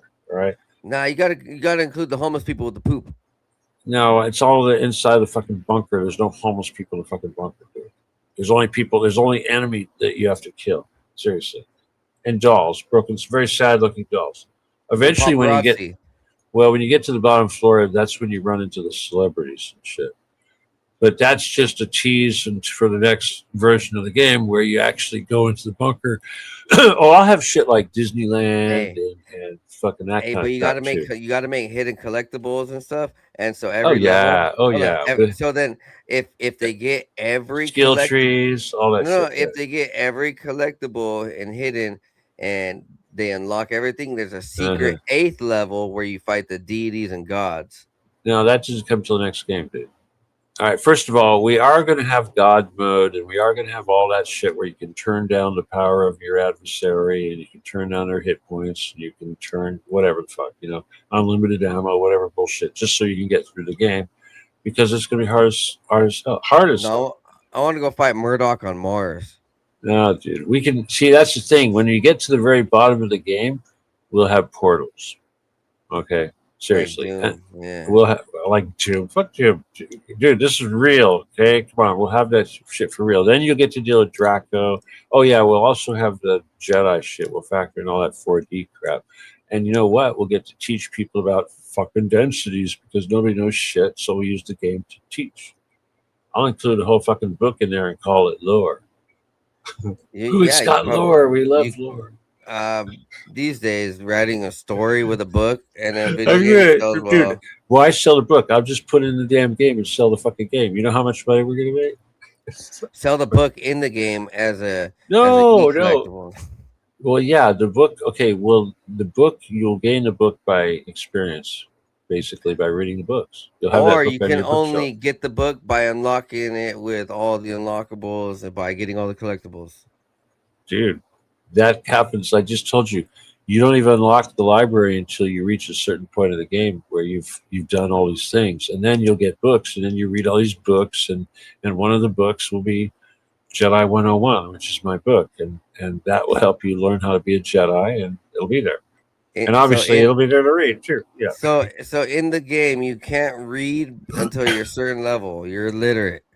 No, my book. You're not going to read my fucking book. No, but you don't say get you exposed can't to access the library. So you're you don't even get, dude. You don't get a lot of shit. You got to work your way up. You start out with a basic fucking gunsmith's bench. You start with a drafting table. You start out with a basic laser bench. But eventually, you get a fucking pistol range. You get a rifle range. You get an armor factory. You get advanced laser bench. You get a chemistry bench. You get a library. Oh, you get a weight bench too. You start out with a weight bench, obviously, because you got to be strength will be a thing. Obviously, you got to have strength. So yeah, you got to work out. So those will be the 4 things you're going to have at the beginning. But yeah, at the end of the game, you'll be making plasma beams, and you'll be stealing shit from the enemy, and you'll be coming back and tweaking your plasma beam and make it more deadly. Shit like that. But you got to have a skill tree. A skill tree. You build up your experience. You got to choose what you're going to study and shit like that. It's like shooting. You have to actually practice shooting to be a better shooter. You got to get into combat to be a better shooter, and will as you develop your items, like lasers. Obviously, I'm a laser dude, right? So you're going to build fucking lasers, and as your lasers get more advanced, your ability to shoot will become that much better. And I'm also an armored dude. Okay, so it's like that's part of the story too. You will make your own armor, and that shit will get better and better as you go. And eventually, you're going to even incorporate some fucking futuristic shit that no one even knows about that I haven't told anybody about. It comes from aliens, actually, it came from a guy with another density, not density, no, dimension. This dude came from another dimension. He shared this armor design. But anyway, stuff like that, And the plasma beam, that's fucking real. I mean, everything that I'm doing in this game is fucking real. The weapons are real. The secret weapons are real. The guns will be real. The lasers will be real. Let's see, what's not going to be real? Let me think about that. Oh, I'll have robot dogs and robot sentries. Those will be real. They got robot dogs with machine guns on their back. They'll be real. Oh, yeah, biometric entry and stuff. That'll be real.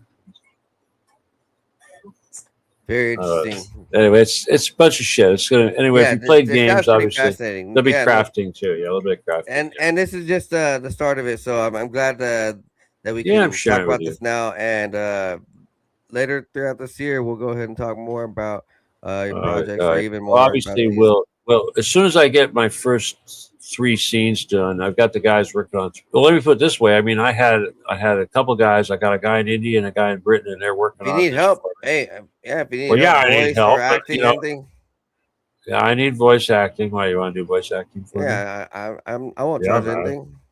I would. Yeah, if you want to donate your voice acting skills, you're hired. Okay, dude. Seriously, I'm not I'm kidding. down. All right, coolness. All right, but yeah, Hey, obviously man. there's going to be a lot of that. I know you want to go, but I was going to try to say. Oh yeah, this AI shit. I know people hate the AI, but it's like everything you can do.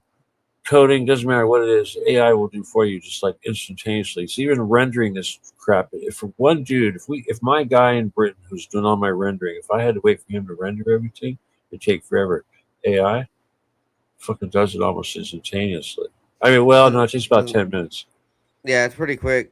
Fuck, it's crazy, dude. Let me just. I made shit last night when we were doing these paintings for the Getty, Yeah, I and can we were make having some your issues. web pages. Well, no, I'm not talking about JPEGs. I'm talking about 3D interactive paintings that look just like the painting from the Getty. Exactly. High resolution, high def. That's pretty sick. And but here's the thing. The fucking company that made the software, we had some issue. We contacted them today and said, hey, what's up? And they looked at what we were doing and said, oh my God, how'd you do that? I said that you're not supposed to be able to do that. What'd you do? You know, so it's like we cracked this code. We're using 3D software to make incredible 2-dimensional stuff. It's actually 3D. It's crazy. Interactive 2-dimensional paintings of ridiculous. I'm serious. Every fucking 440 paintings at the Getty. We're gonna have every single one of them, and that's just the paintings. There's also the sculpture. We got that already. It's crazy. We're gonna have whole rooms of sculpture. You're gonna walk around and shoot in these things, and you'll be when the bullets hit the sculpture, they'll break. When you shoot the paintings, you'll get holes. Well, What do you think people are going to do when they get in a place like that? They're going to wipe that shit out. That's probably going to scare the crap out of the enemy, the Getty. You got to make the whole building destructible. No, you don't. Are you kidding me? You can't. First of all, you can't carry that much explosives, and yes, you are going to have to carry shit, and you will have to carry explosives because you got to breach doors, you got to carry grenades, you got to carry stun grenades, flashbangs, and you got to breach doors. Sledgehammer. No, you're not going to carry a fucking sledgehammer. You're going to carry. I will. Most shit. Oh, well, you can. All right, just for you. Good. All right, I'll let you carry a sledgehammer. I will let you. But no, my secret character. Okay, to going through concrete walls. The character needs to be able to go through concrete walls because it's going to be nothing but concrete walls. And sometimes that's the thing about maps. If they're too square and boxy, it screws things up. And the only way to stop that is either have some sort of a kill zone where you're going to die no matter what, and it forces you to go a weird path. And then you have to either get through a wall or find a door or a secret passage or something. We'll have all that shit, you know.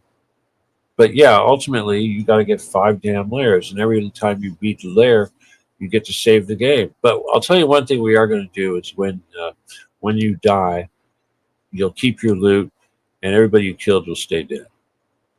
All right. I'll promise you that. So level 2, you're fighting tranny clowns, right? Tranny clowns? You want me to have tranny clowns? Yeah, I can put that in level 6. I'll put that in level 6 if you want.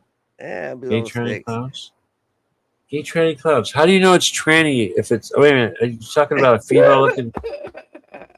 I don't know. Gay tranny clown sounds good. That reminds me of that clown with the red nose and the suspenders in that lawyer anime with big boobs. What's that, clowny?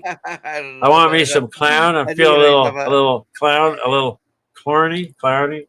Well, instead of horny, they say something with clown based. It's horny. Hey, you're not familiar with that anime? Level 5 is the Chinese lab scientist in LA.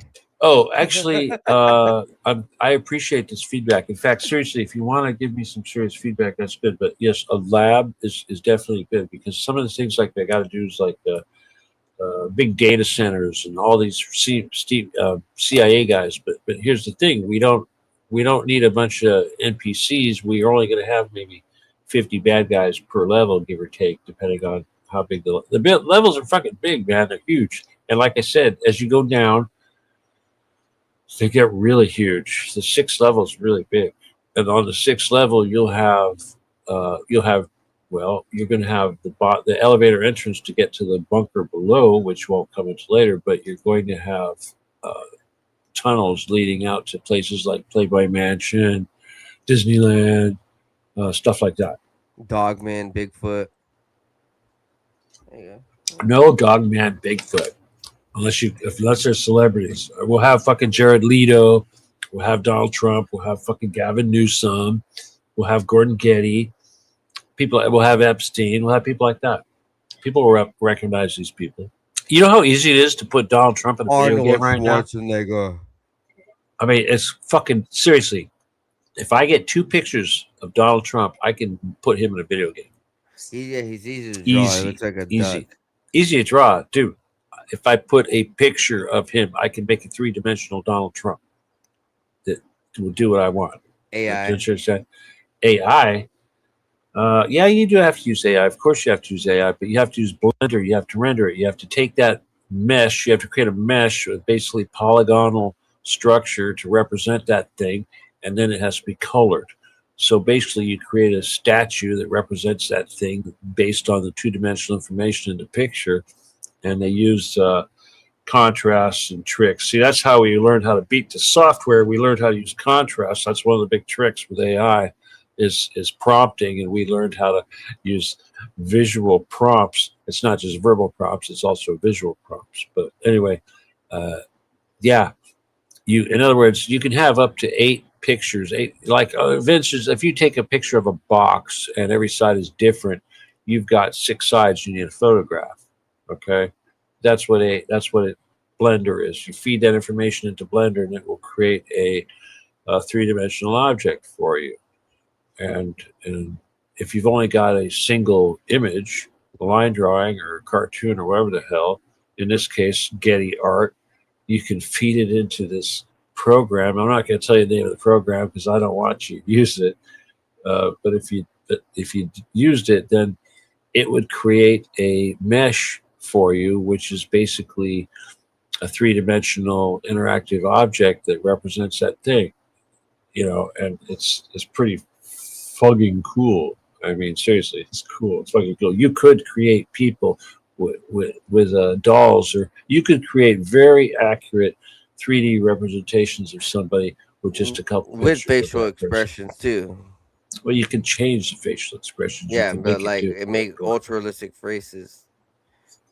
Yeah, you could add code to make it do stuff. Yeah. Honestly, this was an amazing episode, Steven. Man, hey, we had a wonderful time. Let's go ahead and wrap this up with a positive message. So say whatever you want to say. Oh yeah. Okay, first of all, to all the dudes, what was that group again? Tinfoil hat, dudes. And all the Masons out there, fuck off. And to let's see, faggots, you're all butthole faggots. And then what else? To the guys that are still promoting Trump, you're fucking brain dead, retarded. And bottom line, I know I said this on my last show, if you're not supporting Occupy the Gay and you're not behind me, you're just dead meat waiting to die. And you really need to get behind me and get off the fence right now. Choose your sides. And my side's the one that wins. So yeah, you want to be on my side. Aside from that, join my group at Telegram, Occupy the Gay /DVD Kelly. Dude, we got a fucking store. You can buy Occupy the Gay t-shirts. It's called OTGitems.com. Seriously, OTGitems.com. You buy shit. Fuck on. You fucking buy one, I'll give you your money back after you buy it. No, I'm serious. No, dude, you hook up with me, I'll send you a fucking t-shirt. Go to the fucking store, I'll do the voice acting for you. Whatever. You want a fucking shirt, you look at the fucking art, and then you tell me which one you like, and then we'll hook you up, okay? At least pay for the postage. I mean, come on, don't make me. The postage on a shirt is going to be depends on how many shirts you get. You got the one with Bush and the Jenga towers? What do you mean what Bush with Jenga tower? I got my fucking art. Go look at my art. I got 12. Okay, my bad. I'm actually creating a whole bunch of new art. Hey, my art is your art at? Where's that? It's at my OTG items, OTGITEMS.com. Oh, you're gonna go check out my site? Go check out my site, dude. Pull it up, man. I mean, it's really basic. It's word perfect. I hate fucking what's that? WordPress. Yeah, fuck WordPress. I like the old days, HTML, dude. WordPress is a pain. See, that's another thing. I need people to know how to run WordPress. It's like anything nowadays. But you know what? Why don't they have AI that'll do WordPress for you? That's what I need. I need AI that'll do WordPress. I can't find the Wait, website. we need to create that. We need to create that. There's money. Oh, I shouldn't be talking about money in front of everyone because I have a tendency to shit gold bricks. You pick it up. It's on me, right? Occupy the Getty Museum. Oh, you found the page? Good. I occupy the. Oh, No, post it. oh, there we go. Dude, OTGitems.com. How hard is that? OccupyTheGetty.org. Oh my God. You can't spell, man? OTGitems.com. Yeah. Fuck. It's not hard to find. I mean, you know, it's a website. I saw like 3 websites for you guys right there. Dude, you know where the bar up at the top is where you type that shit in? It should go right there. Come on, man. Don't go to a search engine. Fucking search engine. You think the search engine wants you to find my shit? Come on. That's like eBay. I put shit on eBay. You can't. It doesn't even show up. It doesn't even show up. Specifically, eBay's the enemy, man. Yeah, it's the fucking enemy. eBay and Amazon be hiding. It's all the enemy. They be hiding items. You find it yet? Come on. You got. Oh yeah, there you go. There's the art. Oh, go to the top of the page. You're looking at the items page. You try to tell me which one you want. Look at you. Right there, Christ is King. You like that one, Christ is King? That is a very popular shirt right there. That's called Gothic Jesus, man. I like that shirt. Long sleeve. You want art on front or art on back? We'll do the back. Art on back. Yeah. These pictures here are all art on back. I didn't even notice. It has a Occupy the Getty on the front, but here's the thing: you could get Occupy the Getty on the back, and you could get the art in the front. I'm just telling you because most people they put the art on the front. Yeah, we'll do that. What you recommended, Occupy the Getty on the back. Either one. It's up to you. But yeah, Christ is King. That one right there, that is a popular shirt. Seriously, we've sold several of those. They're cool. Oh, dude, I got new art coming. We take this art, we create this art. Obviously, I got a team of people that do this, and then we pick the good ones and we send it off to have these transfers created. And actually, the transfers are coming back right now. And even of the art that you got right there, it's going to be better than a lot of that art's going to be actually better. But yeah, that's a badass shirt. Huh? For all the viewers, you want a long sleeve, huh? Yeah, that'd be great, brother. Yeah. For all the viewers out there, I did drop the link in the chat. So if you would like to go ahead and support Stephen and the Getty Museum and the Getty Mission, you can go ahead and check out the Christ is King, and from there, check out the rest of the shop. Also, I mean, we're not making any money off this. Any money that comes in will go into like more art, more shirts, and more inventory. So yeah, it's not like anybody's gonna get rich on this. It's just to spread the message. Yeah, communal. That's all. Vibes. But yeah, I'll send you that shirt, dude. But dude, man, you gotta at least pay for the freight. The freight's gonna be for that thing. At least one shirt will be about $15. If you were to buy like 2 shirts, it'd be like a little over 2 shirts. I mean, it goes by the pound. It gets like to $20 really quick, even for first class, $25 to ship a couple of these shirts because they're heavy. They're Hanes. Whatever the hell, they're not cheap. They're not cheap Chinese-made shit. This is American-made cotton, dude. Seriously, this is made America shit. It's heavy. Yeah, those look thicker. Yeah, they are thick. You can tell they're thick just by that picture right there. But yeah, I don't screw around. These are Hanes, man. This is made in America. Good quality. Michael Jordan sponsors Hanes. Yeah, hey, thank you for being here, man. I appreciate you. You guys go check out Occupy the Getty on Twitter. Right, believe so. Stephen Kelly, Occupy the Getty on Twitter. You can go ahead and I believe he has Google the name. Yeah. You have Telegram. You have a Telegram open right now. Yeah, well, Telegram is the damn Occupy the Getty / Stephen E. Kelly. You know, are you on Telegram? Seriously, are you? Yes. Oh yeah. Obviously, we talk. You got to remind people if they're on Telegram and using a phone, they got to clear their cache because Telegram will screw up your phone, fill up your cache. Your cache, like if you open up a video or No, something on so Telegram. why would it screw up your phone though? Sorry. Because it's going to fill your cache up with stuff, and you won't be able. It'll be like clog your computer, dude. You gotta. There's apps you can download. They'll clean that stuff and keep it from becoming an issue. They'll But slow down your phone. Yeah. a lot of people, they put it on their phone, it goes to pain in the butt, they get rid of it, it's fuck up my phone, and that's why, because the cache gets filled up. So yeah, I'm just saying it's an issue if you plan on using your phone to use Telegram. I prefer a computer. Go figure. Awesome. Hey man. All right, dude. You have a wonderful night.